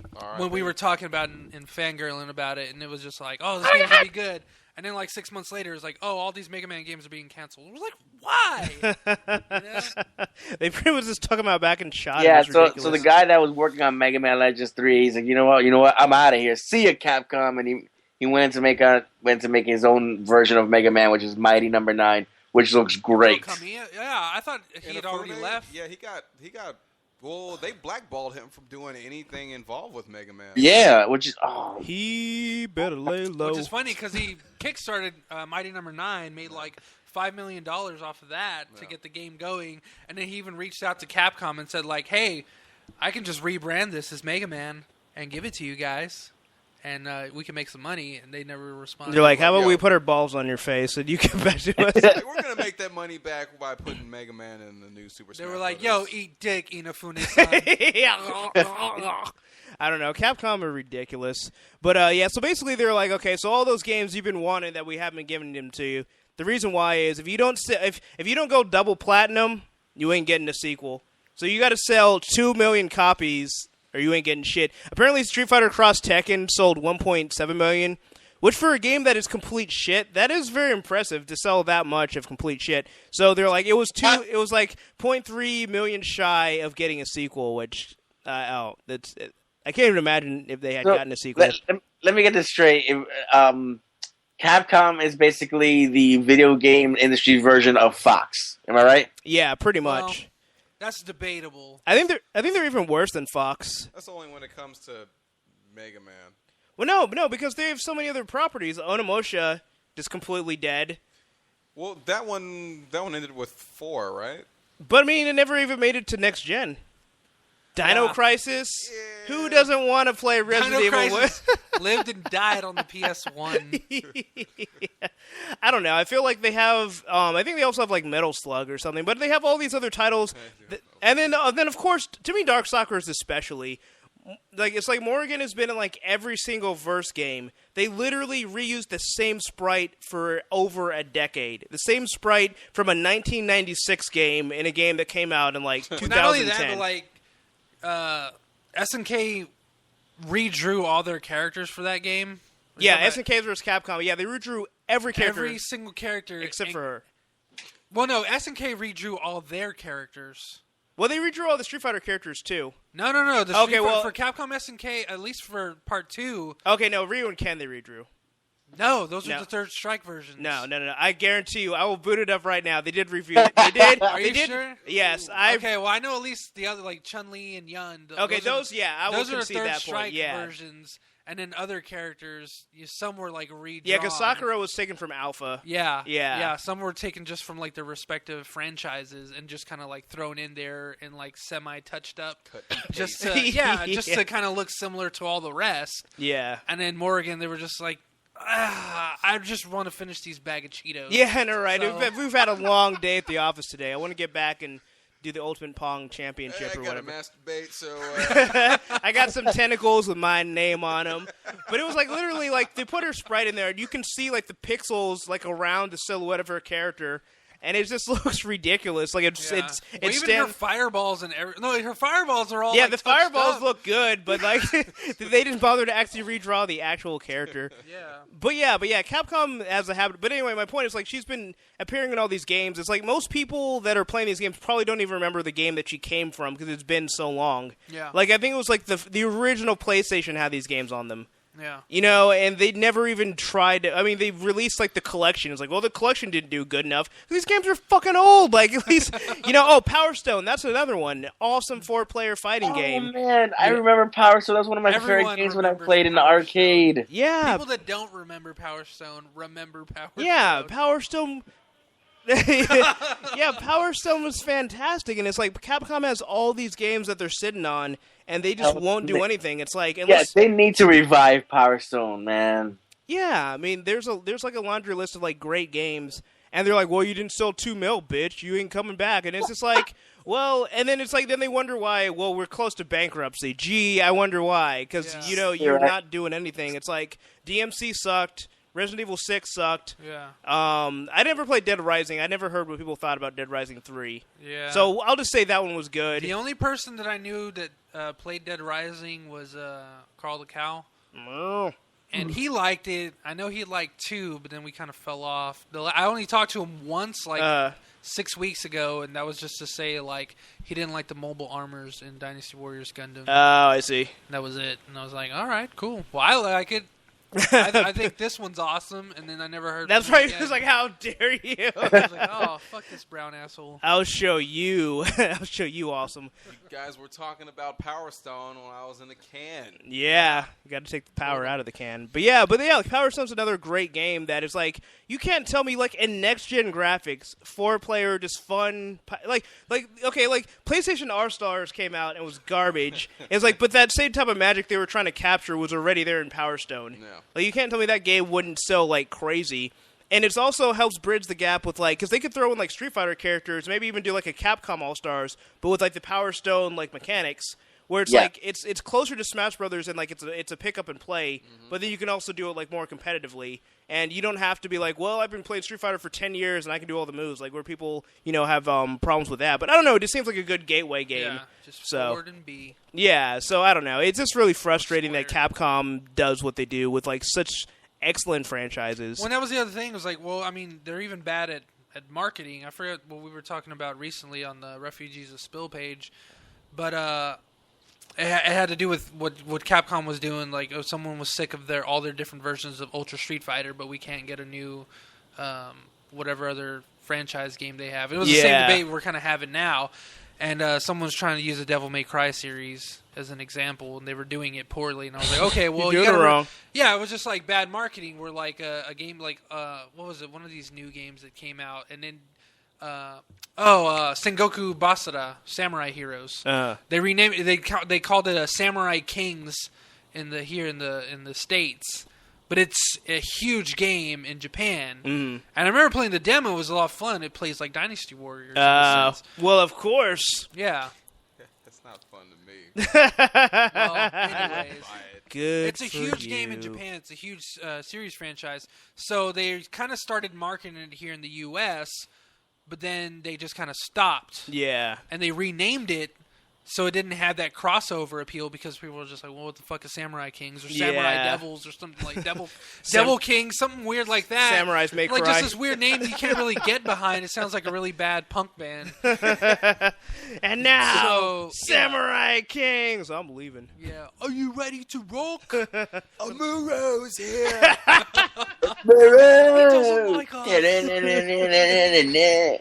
But I mean, yeah. So there was just really bad marketing because they weren't trying to. They were afraid of the American market not accepting the Japanese market. You know, the Japanese name. So like, let's change it up for the American idiots so they can consume the shit more easily. And then when people came out, and there was a few people just like, had I known that this was Sengoku Basara, I would have picked this up immediately. But it was called Devil's Dipshit Bags, so I didn't know what the fuck it was. But I was like, it looks like a ripoff of Sengoku Basara, so I didn't get it. But then I found out, and this game was cool. Well, then Part 2 comes out. They don't bother renaming it. They were like, all right, well, let's keep the name. But let's just not market it at all. So it did so poorly when the third and... It didn't sell 2 mil. Yeah, the third and penultimate version, like the best version, comes out in Japan, and it's fucking selling like hotcakes. They have no plans to release it in the U.S. Because like, oh, well, the first 2 versions didn't do so well in America. I was like, well, why? Well, why? Is there any inflection going on here or what? Nothing? Courtney says, did you just say Devil Dicks? What kind of game is that? Are you interested? I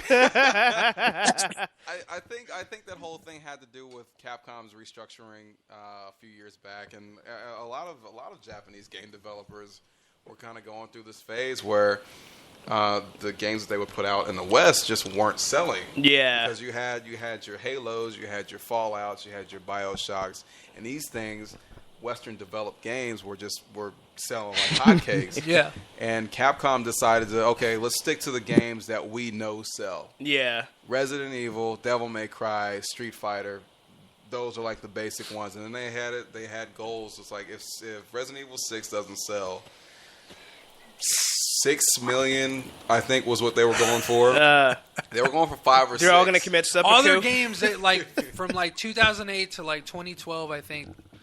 Or maybe 2010 to 2012, they were putting like a 5 million limit. Yeah, even and very few games met that. They published the reboot of Tomb Raider series. Yeah, and they were like, it got so many accolades, but it They were like, well, we don't know what we're gonna do with this franchise anymore. Didn't sell. It didn't move the units that we needed it. Well, that was with Square, right? Yeah, Square Enix. I was talking about Capcom. Yeah. Well, it's kind of the same. But Capcom had the same philosophy where it's like, we have like all these games that are coming out from like the spring to the fall, and if they don't make 5 million, then we're just not going to do anything with them. So it was like with like DMC and Asura's Wrath, those came out relatively around the same time.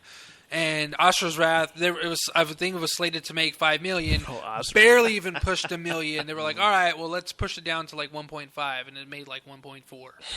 Didn't even meet those expectations. And those were after like another quarter financial report. We're like, oh, we're going to lower the bar, see if it can make that one, and it didn't. And it was the same thing with DMC. Like, the financial report came out, or the quarterly financial report came out, like, all right, this game's going to make 5 million, and it made 1.3 or 4 in its first 3 months. From like, I think it came out, let's say February or March, and it had till like June, and it barely produced over 1 million, 1.3 million. Yeah. They're like, all right, well, we're going to set it down to 2 million. It'll sell another 700,000-800,000 by the next quarterly financial report, and it made I think it was like 1.7 or 1.8 million. They couldn't even meet 2 million. Yeah.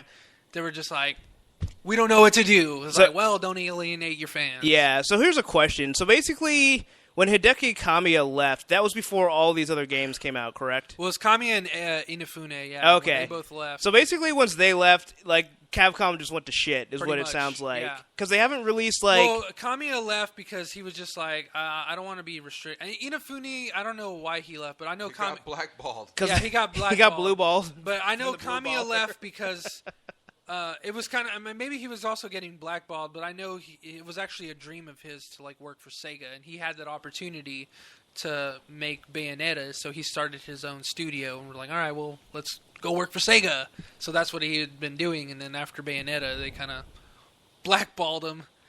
And nobody wanted to. They didn't want to make Bayonetta 2, even though Nintendo. Yeah, Nintendo came and around, now yeah. everybody's pissed, and like he came out with this whole thing. Like, you ever read his tweets? Yeah. The ask your mother, ask your mom. I'm sure he's sick of a lot of that. Just, like, unless you're giving him just like praise or just like, hey man, you know, I was playing this game and it's still the greatest game I've ever played. Thank you, and he'll just put like a smiley face, you know, colon parentheses. How come That's you it. won't release this on Xbox One? It's like, well, Ask your mom. Ask your mom. Try to have just a blog, askyourmom.com or something. Yeah. Well, It's it just kind of like- is where you can just look at a collection of his tweets. Yeah. snap. It's like hashtag ask your mom.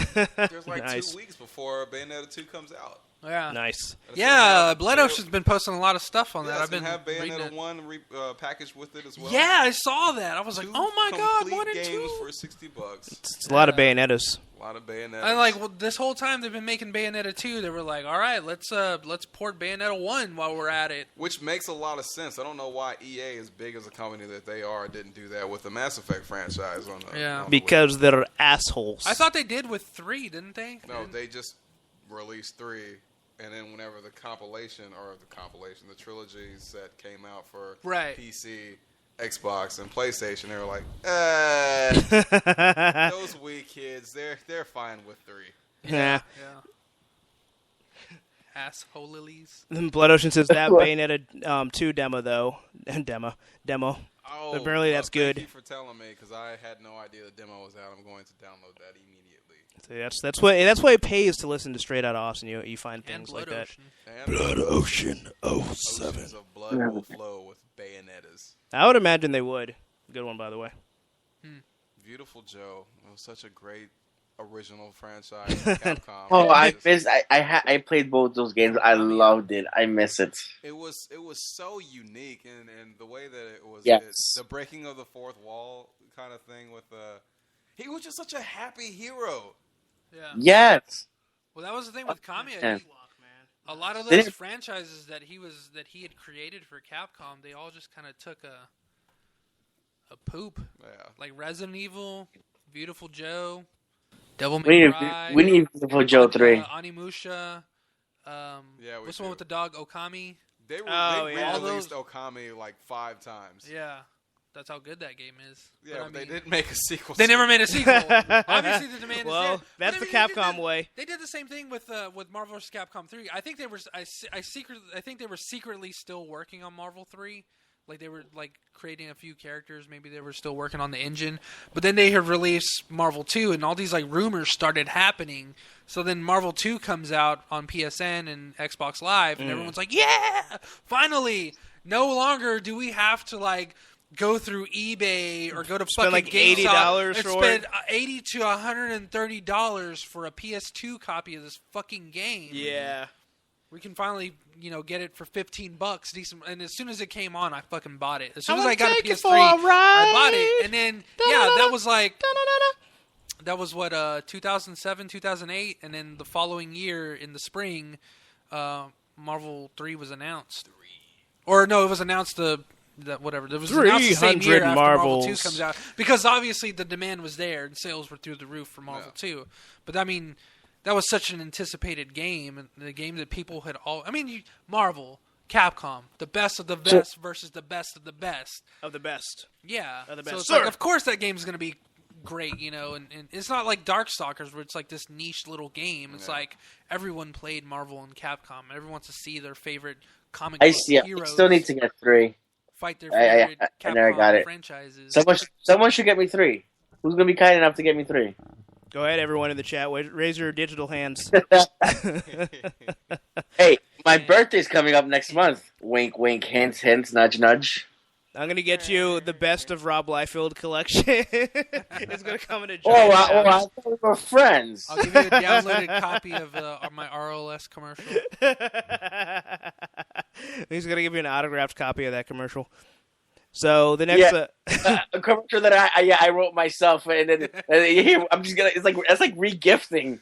The gift that keeps on giving. Hey, didn't I get this blender for you 5 years Didn't ago? I write the script for this? Oh man, that's rich. I committed academic dishonesty. You did. You're gonna get expelled. Courtney says she's As gonna soon as get. I'm done with this class, I'm gonna delete it and remake it all. Courtney says she's gonna get a Deathlock tattoo. So I don't know if she means I'm a that. re-gifter. That shit is amazing. Should be like a thing. It's just like when you do like a class in RPGs, re-gifter. I can absorb your energy and channel it back. That's my mutant power. In the form of this present. This 5-piece dinette set. This graphing calculator. Oh, sweet PimQuest. 5 models old. This coffee maker. Oh, by the way, I'm still going to drink that coffee. It's missing a filter. This copy of FIFA 2015. But it's 2018. I know. Yeah, exactly. Re-gift. I'm done with it. Don't use those DLC codes. They've been used. Yeah. Oh my God, they still have those. Oh man. But just to pop into a topic that that Luis had posted about Bill Murray to sing Christmas carols on TV, making this year the happiest holiday season ever. So this comes via the Adam's Apple, aka the Nerdist.com. So I know Agamemnon will be happy. I know his Christmas has just become a lot better.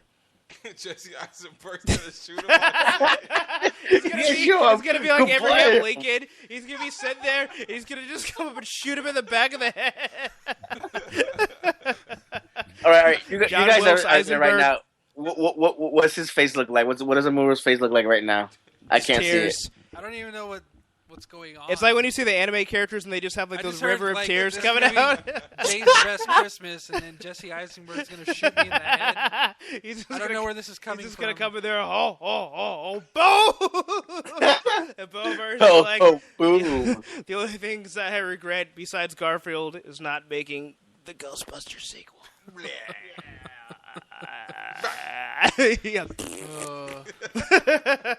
They never tell you that they soil themselves at the end. So yeah, it's gonna be a very Eisenberg Christmas we can all look forward to. So I have one last thing. It's I'm just gonna play it for you guys. So this is courtesy of Luis as World War Shia continues. Oh, And so so they we don't have Ace and Kelly on. Oh yeah. They'll be jumping up for joy. So the next chapter, the Shia LaBeouf thing, that's interesting in and of itself, and it's actually seems like this may be the end. Like it seems like he's finally learned. But the worst part about this is Yahoo News and the way they cover it. Like the lady on here is just awful. I'll let you listen to it yourself. An awesome job of really letting us know what drives and these people, what has sort of made them become. Obviously, it's going to show The Walking Dead instead because that's totally. Professionalism. That's better though. It's a better thing, I guess. journalistic integrity. Well, it's just stupid because it You've like had even quite when an you pause it, it interesting keeps life going. for the last, Yeah. year or so, and I didn't know that because I really don't pay attention to stuff. No, he looks like But me. what happened? Let's just say Shia transformed into a bit of a ne'er-do-well. Shia LaBeouf was on Ellen Friday and talked about his recent downward spiral that he says was caused by all of the online negativity directed at him. Man, I went through like an existential crisis, which turned into some kind of like exploration, really. I had some hiccups, some judgment error. Let's just say Shia had a pretty big Transformers, Revenge of the Fall from Grace. Okay, so she does this through the whole thing. I'm pausing it. It is so terrible. It's like, okay, if you're going to make a pun, make a pun. Don't say the whole title of one of the fucking movies. Looks like he had a Transformers Fall from Grace. But it's... Why is she saying Transformers though? We get he was in the movie. Just say a transformation. It's just so bad. Like I really like. I don't approve of So I violence don't on really women, pay but I really do want attention. to So just what run happened? up and just punch her right in the See, face. these are the types of people that are writing the Ghostbusters movie. You mean women? You should cut your dick off to know what it feels What like. got you out of that behavior, that habit? Jail. Huh? Yeah, 100%. Jail is quite scary. Did you go to jail? Yeah, I was in jail. Was that your first time? No. Oh. No. Let's just say Shia, something, Transformers, Dark of the Moon, whatever, you guys. It's Friday. Can we just do the next clip? They put You know, that was probably the closest thing to something funny that she actually said. Where, like, I felt like if she would have sold that better, if she would have just been like, yeah, these jokes are not working, I just want to go home, it's been a long day. Like Bill O'Reilly owned that shit, you know? Just fucking do it live. Well, like, at least, like, that was, like, off camera. But, I mean, she was just like, that's why, if she would have just made it where it's like, that's why these puns are so bad, because it's Friday and she wants to leave and she doesn't give a shit about Shia LaBeouf. Exactly. Then all the previous bad puns would have come full circle. It's like, okay, now this is funny. This is real. This is raw. Yeah. Everything the else is Hannibal forgiven. mask on, Yeah. the lead jacket, and it was just really rough. Wow. Yeah, it was very scary. You must have done something very, very bad. Yeah, I spit on a cop. It's a no-no. It's a big no-no. I'm sorry. If Yes. you're watching, dude, I'm sorry, man. That was crazy, Yeah. man. Yeah, but Yeah. you're now all good. Yeah, I mean, I'm as good as I can be, sure. Going to jail helped scare Shia straight, but it seems his mother was also an Optimus Prime factor in turning things around. Oh God, seriously? Yes, Optimus. See, Her mother was an Optimus Prime kid. Oh God. So his mom was like, Shia, it's time to transform. It's time to save the Earth one more time. Shia, roll out. I do love the idea of him getting a spit mask at the jail. I like how he's just completely honest with his last answer. And she's like, but you're okay now. He's like, well, I mean, as okay as I can be, sure. And it's like, that's like, you can't help but like respect that answer. Just like, no, there's still shit fucking wrong. Yeah, he's like, with me, he's but like, I'm here, and I'm as sane as I can possibly show the fucking world because my publicist told me to. Well, see, I don't know if this is before or after he cut his own face just to make a scar. Because it's, so that was last week. And that's what I'm talking about. Yeah, because it's Of like, course, he's as good as cause he can be. it's like, so he might not go back to jail, but he's still obviously still batshit crazy. Yeah. So, okay. And what did she say to you? Stop around. Yeah. There you go. Good sage-like advice from his mom, and no more. I'm glad it didn't end on a terrible pun. It just ended. So, like, Shia, I'm glad get your it shit. ended with the Yahoo guy. I didn't know they still had that. Oh, it never dies.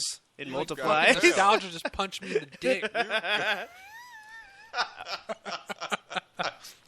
So Suzanne Byrne, I think, is the person that is the host of whatever that thing is, and God, she's so. I'll give her the benefit of the doubt that probably some of her other features are better. Maybe it was supposed to be bad. Like I'm just trying to rationalize how that was so terrible. Like because to me, like there's so many other things to say about Shia LaBeouf, but I can't even talk about them without addressing just how terrible. It's like she's getting paid. She is making money. This is her job, and like that's the best she can do. Like really, like you can't come up with any other puns. And do they all have to be Transformers? Well, it's not her that's coming up, but she's just like the face. She's just the face. Well, whoever is doing it's the same it. thing with like news reporters that sit down. Like they don't write any of this shit. They're just. Bill O'Reilly doesn't write any of that. Yeah, that's why he's does like, it "We'll do it live." Because the dumbass is supposed to write the shit, and whoever translated it to the fucking teleprompter doesn't know their dick from their bunghole. Fucking thing sucks. Yeah. Shit.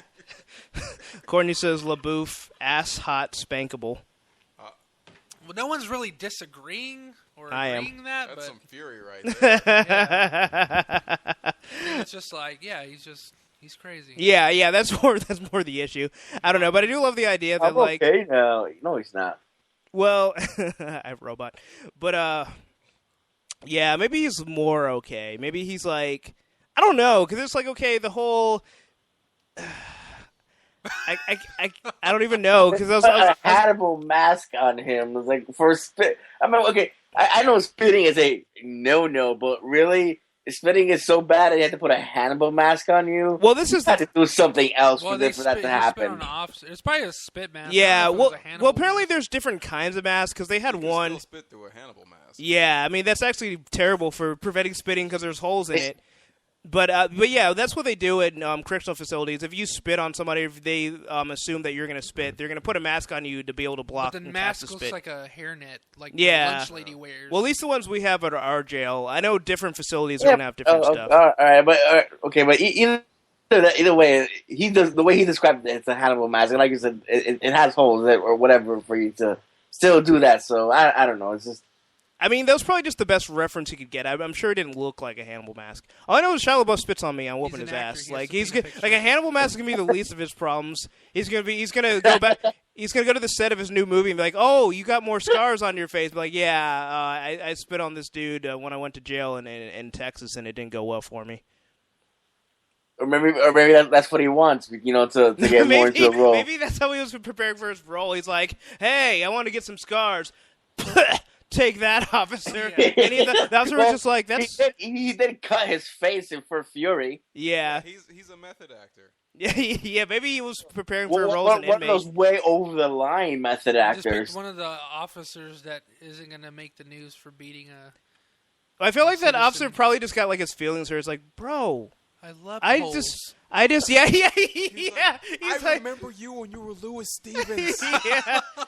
By the way, what happened to Rebecca Romaine Carlson? He's Or just Christy like- Carlson Romano. He probably was like a big fan, and that probably like broke his heart. Like the spit hit him, and it just like slowly trickled down his face, and a Like, tear with his followed. tears. Yeah. Do you still have that Kramer oil painting? I was a fan. I'm not gonna lie. That's true. I remember even Stevens. I watched that as a kid. I never actually saw it, but I did watch Boy Meets World, which is where Shia LaBeouf really came from. No, he. Yes, he did. He was Corey Matthews. Ben Savage. Exactly. Fred Savage's younger brother. They are the same. He's the bastard child that no one wants to claim. Are you saying What? You saying Shia LaBeouf, Ben Savage? Yeah, he Ben Savaged him. Outraged. What? I don't know. I don't even know. I don't know. He transformed into a new character. Uh, Extinction and whatever the other movie was called. and the fan He- star screamed for joy. He dark side of the moon his audience. I don't know, man. Your theory is full of holes. Oh! Well, I hope when he goes to court that officer gets even Stevens. Oh, we're so furious with these puns. If he ever, I don't even, I hope he doesn't LaBeouf them up. that pun was so see-through it should be a crystal skull. Oh, you had an eagle eye on that one. I forgot about that movie. Oh. See, I know I make bad puns. For You guys are such nymphomaniacs for these puns. Oh! Oh! Courtney says it's a Bane mask, and she just said no to her puns. That's not a LaBeouf He's gonna reference. be like Bumblebee. I need you, Megan Fox. Anyone? But yeah, I Shia don't really LaBeouf. care for Megan Fox. Neither do I. I think she's hot. Yeah. If you like plastic surgery. Do I? Mr. Clip Hunter. Hey, sometimes when you're desperate and you're lonely, you do what you gotta do. True, but there's so many others out there. True Chains. 4 You bracelets. tell me what part of Lexi Bell's body is fake, Her soul. and I'll stop watching. Well, she'd have to have one for it to be Her fake. soul's where Sasha Gray's soul is. Oh, speaking of that, that's what I was trying to remember. So Sasha Gray's gonna be in a movie with Elijah Wood, yeah. which is just like, okay, so I don't know how to feel about this because I either feel like one, Sasha Grey is finally coming into her own as an actress, like she's actually getting like a respectable role. Or is Elijah Wood's career that far down the tubes that he's co-starring with Like, I'm with done Sasha making Grey? Wilfred, and I'm not really in the new Lord of the Rings franchise. Where am I going with life? Yeah, like I feel like he just doesn't have anywhere else to go, and they're like, "Hey, you want to be in a movie with this porn star?" He's just like, "Well, my mortgage is due. I should probably work." My last name is Wood. And I've refused to do any Comic-Con appearances, unlike my buddy Mr. Frodo. I already. Samwise. I had his name on the tip of my tongue. All of a sudden, just my memory bank just like. It was on the tip of Shasta Gray's tongue too. Sean Astin? But now she's Sean Astin. Yeah. Oh, they said Sean Astin. I was gonna say Ash Gilmore. I was like, who the fuck is Ash Gilmore? I have no idea who that is, but that's the name that popped in my head. Ash Ketchum. Yeah, 'cause Sean Astin also Lip voices injections. Raphael on the TMNT show on Nickelodeon. Oh yeah, that's right. But Wait, yeah, that's a person? who? Ash Gilmore? What? Is that what you just said? No, the Oh. what's his face from Lord of the Rings? Sean Astin? Yeah, Sean Astin Plays Kutcher. Raphael? Yeah, Raph. I didn't know yeah. that. He plays Ralph the Motorcycle Mouse.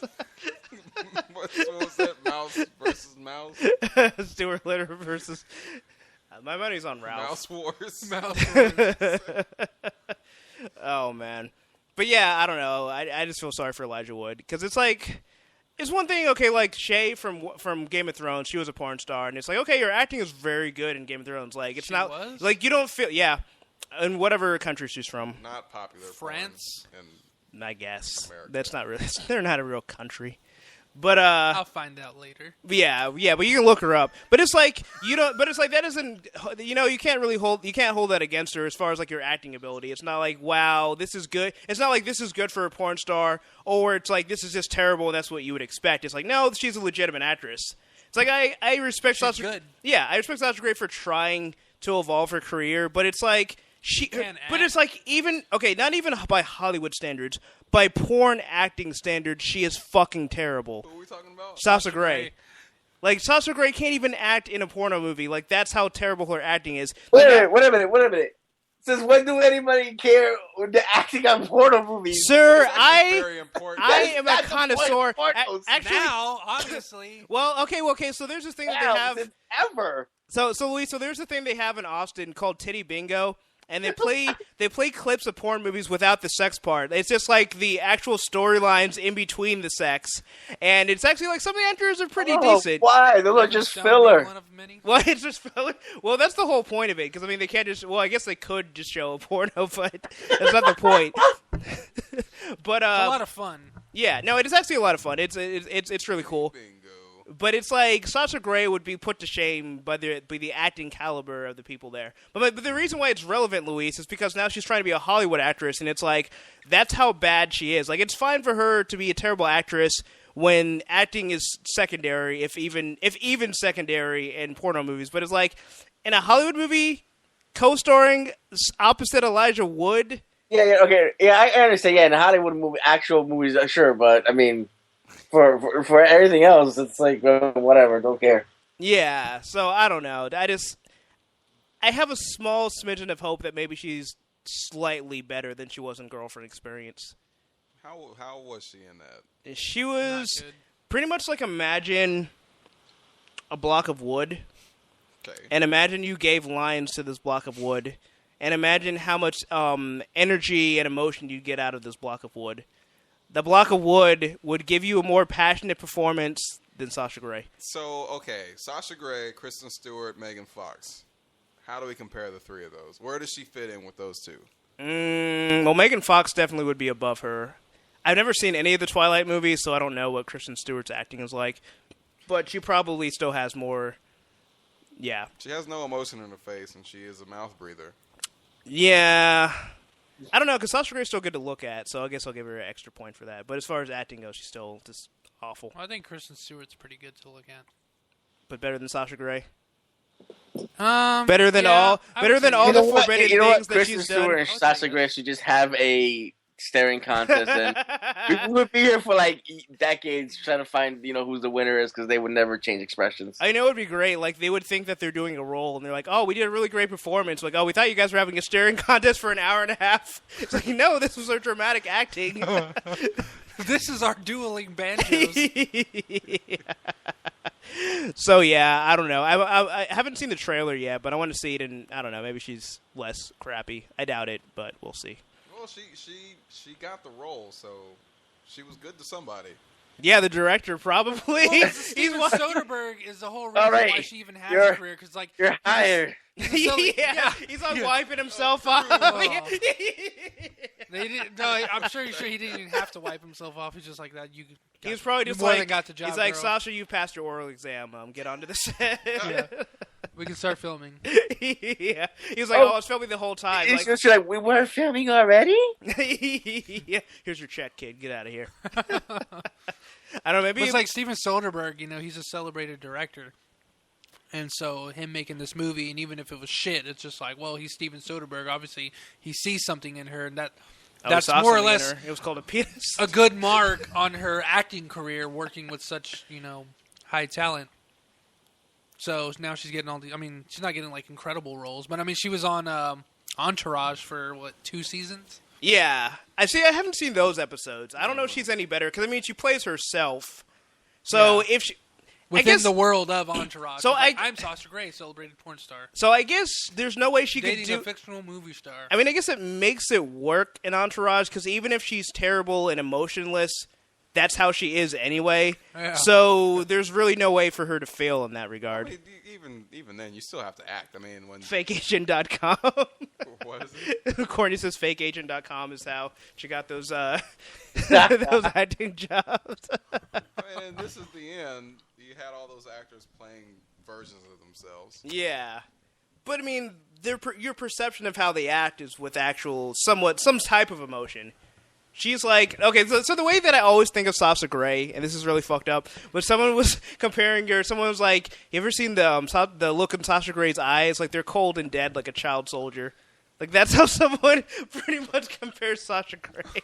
That is disturbingly accurate. Yeah. Yes! That's what I'm talking about. So that's what I'm saying. Like, if she shows no emotion when she's playing herself, it's actually quite perfect. Which it kind of brings up a deeper issue. He's gonna go home and delete all his I just feel dirty now. It's like enter your cycle bin. No, restore file. I don't feel that bad. I'll just put it in a folder next to the recycle bin. Just put it in case of emergency. I'll put a smiley face in the folder. I'll put a password and then hide the password in the lockbox. The password is lockbox. Oh man! In a different way when I open that folder.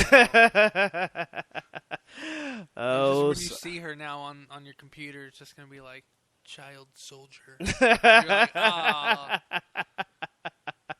I ain't saying nothing about no kids, man.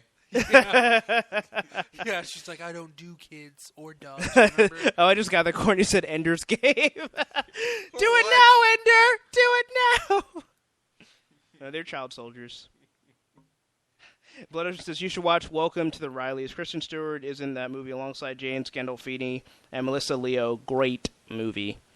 Well, if it's got Tony Soprano, I have no choice but to watch it because he'll rise from the grave and whack me, and I really don't want to be whacked. Yeah.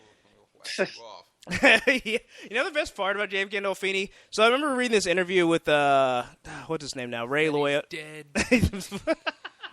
Ray Liotta? Yeah, Ray Liotta. with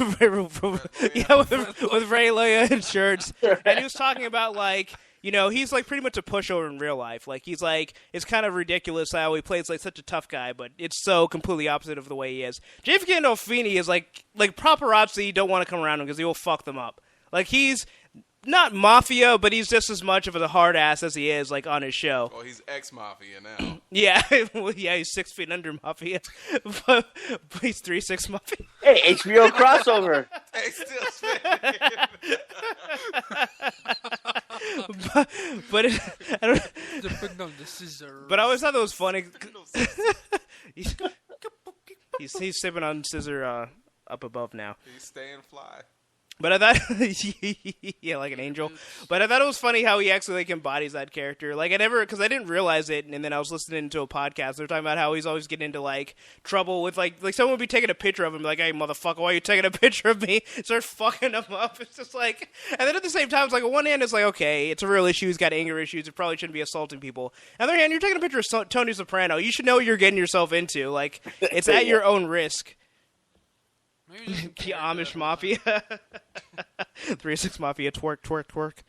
Oh, man. But yeah, so let that be a lesson. Don't take a picture of the Mafia, because you may get whacked. Offed. Or yeah, whacked wasn't there a joke that I remember about how 3-6 Mafia won an award before somebody else, and one of the award shows. I can't remember what it was now. Yeah, it probably was Leo. They got an Oscar for a song in what was the name of that movie? Hustle and Flow. Hustle and Flow. Oh. Oh yeah, that's what it was. The 3-6 Mafia won an award before Martin Scorsese did. Oh. And Leo's still waiting too. They're still waiting. Damn you, Jonah Hill! That was my Oscar. I wonder. Well, has Leo even come out with any movies this year? Was Wolf of Wall Street this year? No, it was last year. That was last year. Has he come out with any movies this year? Has he just given up? Huh? Scorsese? Oh no, Leo DiCaprio. I think he's working on a movie. No. He's just like in a cave, just like he's just like trying to crunch data. Like, okay, all the Oscar winners have done these type of movies. Like, what type of movie do I need to do? How am I gonna get an Oscar? He's just like, I know. When he stops caring is when he's gonna win. He's like 12 more years he's of been slave. trying since he was like 11. You know what? What's gonna happen with Leo is that it's gonna be like a bicentennial man. By the time he's acknowledged, you unfortunately have passed away. Oh man, you know what's sad? That'd be like posthumously. Like it's like Leo the Oscar. No, like not even like they'll announce right before they announce he's the winner. He passed away. What if he never wins, but then they give him like a lifetime achievement award, and that's it? Like that's the best he could sum up. Well, thanks a lot. Like this is the only way I'm gonna be on this stage. Is by pretending. His name is he's presenting or receiving a lifetime achievement award. I still love what he got. I forgot what award it was, but he got an award for Wolf of Wall Street. And he's like, well, I never thought I'd get an award for best comedic performance. Like he seemed like honored, but at the same time, like, come on, motherfuckers, acting my ass off. I honestly don't think he cares anymore. He's if he didn't care, then he wouldn't keep showing up every year. Well, I mean, he's nominated. He might actually win. He gets free stuff for going to those places. Yeah, you do get a lot of cool shit. You know what? One of these days we're gonna find out he just walked into one of those shops and just made an Oscar for himself. It's really just Oscar the Grouch. He named it Leo. Yeah, he's gonna start. He's like, I don't need your awards. I'm making my own awards. The annual Leo Awards. He wins and I win it every time. Yeah. I gave this jack to myself.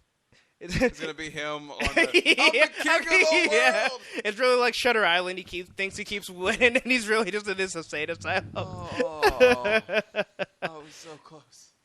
I don't know. I'm sure he doesn't care that much. Like, I'm sure it's a goal, but it's like I'm sure he doesn't go to sleep every night like, oh man, my life's so terrible because I don't have an Oscar. And then he rolls over, and one of the girls there is like, oh, it'll be okay, Leo. And then he rolls over, and the other girl's like, oh, don't worry, Leo. It's going to be all right. And the girl on his feet's like, oh, don't worry, Leo. Let me massage your feet. And the girl sitting on his face like, don't worry, Leo. We're going to get through this. And the girl who's riding at the same time is like, don't worry, Leo. It's not that bad. And he's just like, and he forgets about all this. The one who's sucking his toes. Like, it's going to be okay. I just want some Quaaludes right now. Yeah, right. It's so, yeah, he's not, there's no movie with Leo this year because he's currently filming The Revenant. Okay, yeah. It's going to be in 2015, so we have a whole year without Leo. Yeah, one whole year with no Leo. He's like, I'm taking a year off. I need a sabbatical from the Oscars. He just recently gave a speech to the UN or Congress or something. Tear that wall down. Give me that Oscar. I mean, it's going to take every nation united to get me that Oscar. It's going to be a coalition of the willing, and we will triumph over ISIS. You know what's going to happen, or something else that can happen, is that some guy named Oscar is going to be, you know what, you can have me, therefore you have an Oscar. He's going to be naked and painted gold. Leo, I'm here. He's just like, oh. And like, look, I come with a handle. For easy pickup. This is my handle. This is my spell. So apparently Tom Hardy's going to be acting with him, so maybe he'll get Best Supporting Actor or something. I don't know. I don't know what this movie's about, but it's by Alejandro Gonzalez, set in the 1820s. A path of vengeance against those who left him for dead after a bear mauling. Oh my God! Wow, that sounds awesome. Frontierman Hugh Glass. I wonder if he's related to Philip Glass. But anyway, Huge Glass. Yeah, I don't know because he had so many movies like last year. It seems like he does need a break because what he had: Wolf of Wall Street, Great Gatsby, was Django in that same year, or was that No, the it was very? a couple years ago. Oh, okay, well I'm gonna include that anyway because I saw the movie recently and Inception. He was doing that same year and Titanic. He's been a busy man. The Departed, and Shutter Island, and J. Edgar. Oh yeah, yeah, that's right. Tom Hardy is fine as a unicorn. Its horn is so shiny. I don't get it, but okay. But that's pretty much all I had. But since I have none left, we'll keep talking about something. Let's talk about Eisenberg. So when he comes back, he's like, "Are you guys gonna again?" I still want to see the double, so you can get double the Eisenberg. Double the Eisenberg. See, now I wish there was a commercial, like the double mint commercial, but it's like instead of like five twins, it's just Eisenberg every time. That'd be hilarious. Nothing gets to you. Staying Eisenberg and cool with Eisenberg freshness full of life. Prometheus. That's gonna be one of our next commercials. Nice. Oh, no. They just showed up to his house, Mr. Amuro. And he's going to be like, who are you? You know who I am. Say my name. Eisenberg? You goddamn right. I am the one that knocks. I am the danger, Skylar. I am the one that burns. Eisenberg. I am the one who knocks a Maru. Oh, Eisenberg. It's not a Muru, damn it. Well, Amuru is back now. Amuru. So actually, before we end, I remember he had a story to tell. You're either the butcher or the cattle. Yeah. Why can't you be like the food processor, or the I want to be the sky, or the middleman? What if you're a vegan? You're either the Jesse Eisenberg or the Michael Cera. I choose Michael Cera. Yeah. Because there's always money in the banana stand. Although neither are really a great choice. I mean, I'm sure their lives are fine, but I wouldn't want to be either of them. Yeah, but wouldn't you want to own Facebook and be like a billionaire? Facebook would be cool to own. Again. Do what? I said I'd rather be one of their shoes. That way I can get discarded eventually and never have anything to do with them ever again. Yeah, if you want to be one of the shoes, are you saying you want to be stepped on? Walked all over? Do you know what PH stands for an NPH poop handler? I don't know. I thought it was, poon handler. Okay, I was about to say. I was like, that makes a lot more sense. I was talking about Neil Patrick Harris. But anyway, tell us your South Austin gym story. Is apparently okay, so yeah, we were trying to enroll our kid. My father-in-law, Mauricio, wanted to pay for karate lessons.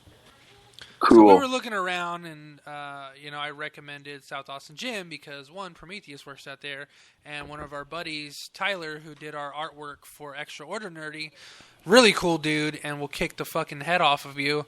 Is a trainer there, or a martial arts instructor there, and so we went to that place just to enroll my oldest son.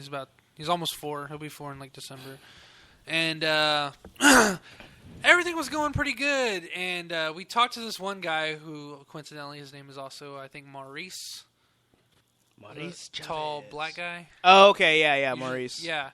So he was working there, and he was like, well, we would have been able to do a lesson today just to see, before we take your money, we'll have to see how your son takes instructions to see, because we don't want you to put all this money down, and then for him not to be receptive, and then like, well, you just wasted away this money. Yeah. So we like to have a one-on-one session, maybe close to an hour, to see how your son does. With our instructor to see if he'll be into the class.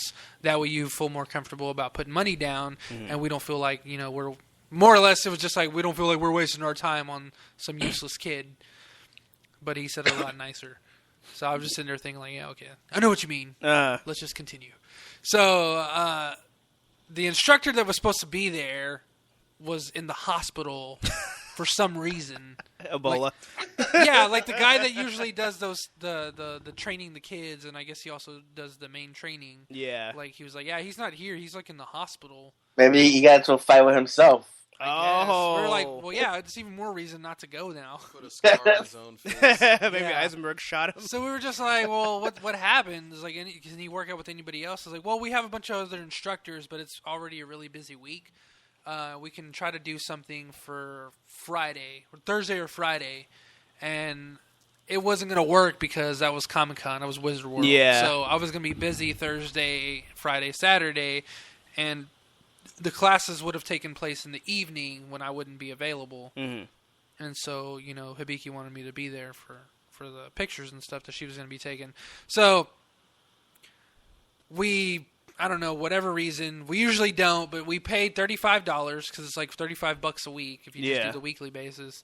And it was seemed like a decent deal. So $35 down, and he was going to call us later in the week to well, maybe we can just reschedule for the following week, like Tuesday or Wednesday. So Monday came, and he was like, we're going to call Monday and see if we can schedule for one of those days. So Monday came, didn't get a call all day long. So Tuesday came, and just like, you know what? It's been an entire week. It was like a full week. So we were just like, I'm just going to get my money back.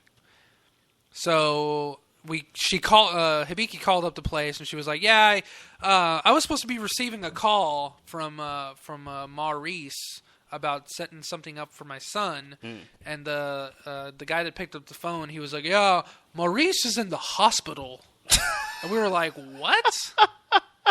He's like, yeah, he got hospitalized the other day. We don't know what happened to him. Yeah, Ebola. Probably. Yeah.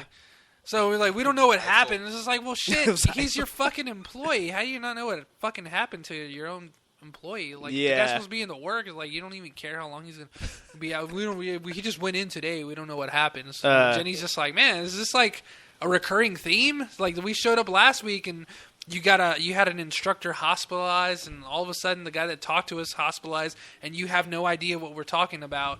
And then so she's like describing what's going on. He was like, and the guy was just like, no, I didn't see anything like that laying around for you to be scheduled for anything. I don't even see a payment thing here to be processed. And she was like, well, it's been processed. The $35 is out of my account. I left my credit card information there, so I need my money back. And he was like, well, there's no one to hear. It's like, well, he was like, well, we can get something but then you have to show up to pick up the check. She's like, I'm 5 minutes down the road. I can go right now if you need me to. He was like, oh, well, let me talk to my manager or to the owner. And she was just like, why? You just said I can go show up if I wanted to. And all of us, she was pretty much calling him out on his shit. She's like, but now that I say I can be there, because I literally I could walk there and be there in 20 minutes. Yeah. You know? It's like I said, I can drive there and be there in 5, and now you're saying you have to talk to your owner to see if that's okay. Like, I don't understand that logic. And then so he starts trying to change the story. Well, let me talk to my owner and see what I can do. It was like, so when do you want to reschedule? And she's like, I don't want to reschedule. I want my fucking $35 plus tax back, please, before I get ugly. It's like, I know you guys do like working out stuff and all that. It was like, I don't give a fuck about that. You're not going to intimidate me. I want my fucking money, or I'm going to go down there and raise some fucking hell if you don't like it. So, yeah, she's a ride or die kind of lady. Rough Riders! So the guy's like panicking, so you don't want to reschedule? Because he was trying to then he started trying to do like a pity party thing. Like, well, we just had 2 guys hospitalized, and I'm not trying to make an excuse. And all of a sudden, he throws out. But this guy is making excuses. He's like not trying to make excuses, but all of a sudden, he's throwing out keywords and shit here and there, like he knew that we had put money down. Yeah. So then Hibiki calls him out on that. Well, I thought you said you didn't know who we were. He's like, oh, well, you're just talking, and then you're starting to backtrack my memory or some shit like that. And we're just like, okay. That's fucking weird. It's like, yeah, because Maurice, like all of a sudden he just starts saying information that he didn't want, that previously didn't have. He was like, well, Maurice said that you guys were going to be scheduled for next week, so I can go ahead and try to do the scheduling now, and we can come in later today, or we can do Thursday or Wednesday or Thursday. And she's like, wait, I thought you said you had no recollection of not only my payment, but me even coming in. All of a sudden you have all my info in my email. What's going on? And she was like, no, I just want my money. Go talk to your owner. Tell whatever he has to tell you to come and tell me back. I can be there in 5 minutes to pick up my damn check. So the guy's like, yeah, you can be here. You can come in tomorrow. So now we got to come in Wednesday. This was last Wednesday. It's like, so you got to come in Wednesday if you want to come in before 3. Or you come in by 3. We'll have the check ready by 3. So I'm sitting there just like, first of all, it's 2014. Who the fuck still writes checks? And who the fuck still accepts checks? Also, old people. That's True. I need these for The prunes. answer is one and the same. For prunes? For my bowels. So it's just ridiculous. So, we go out, we do shopping, we do our thing. And it's 5 o'clock, so we give them 2 hours. We show up. The kids are asleep, so I stay in the truck. She goes in, like 6 minutes later. Maybe a little bit, maybe like 10 minutes. It's been a while. I'm just like, damn, I've listened to like 2 or 3 songs. What's going on? And she finally shows up. She's like, well, I got my money, and I knew I was getting it one way or another. Her hands were all bloody. You just heard like bone crunching in there. It's like Jack Bauer. They don't know I did Bucky. The Beaky's coming here. So Hell's coming with her. yeah. Well, I guess the guy all of a sudden didn't have her info because it was a different guy, and then they're kind of doing like the pity party shit again. Like, well, we can still reschedule. She's like, no, I want my money. Yeah. It was like, well, we don't have anybody to write a check here, and she's just like, whoever I talked to yesterday got approval from the owner that they could write me a check for my money back since you already took it out of my account. And my account was compromised, blah, blah, blah, so you can't redirect it from the card because the card's useless now. So she's like, I just want my money.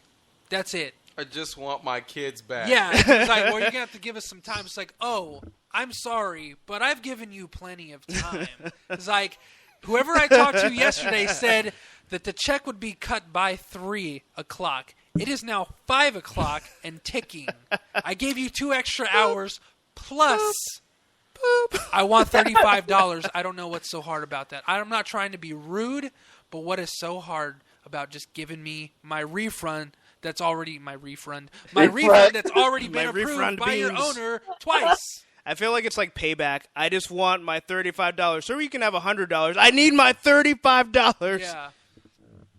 So the guy's like, all right, let me go and talk to my manager or the owner, and the owner's like, behind him or some shit. He just like appears He's out like of listening the whole time. I'm thinking he just like gets up, writes the check. Here you go. maybe he was doing the some man hours behind watch. the curtain. The guy's like, Pops up. yeah, I'm sorry. and 35. Sorry, I gotta rack my.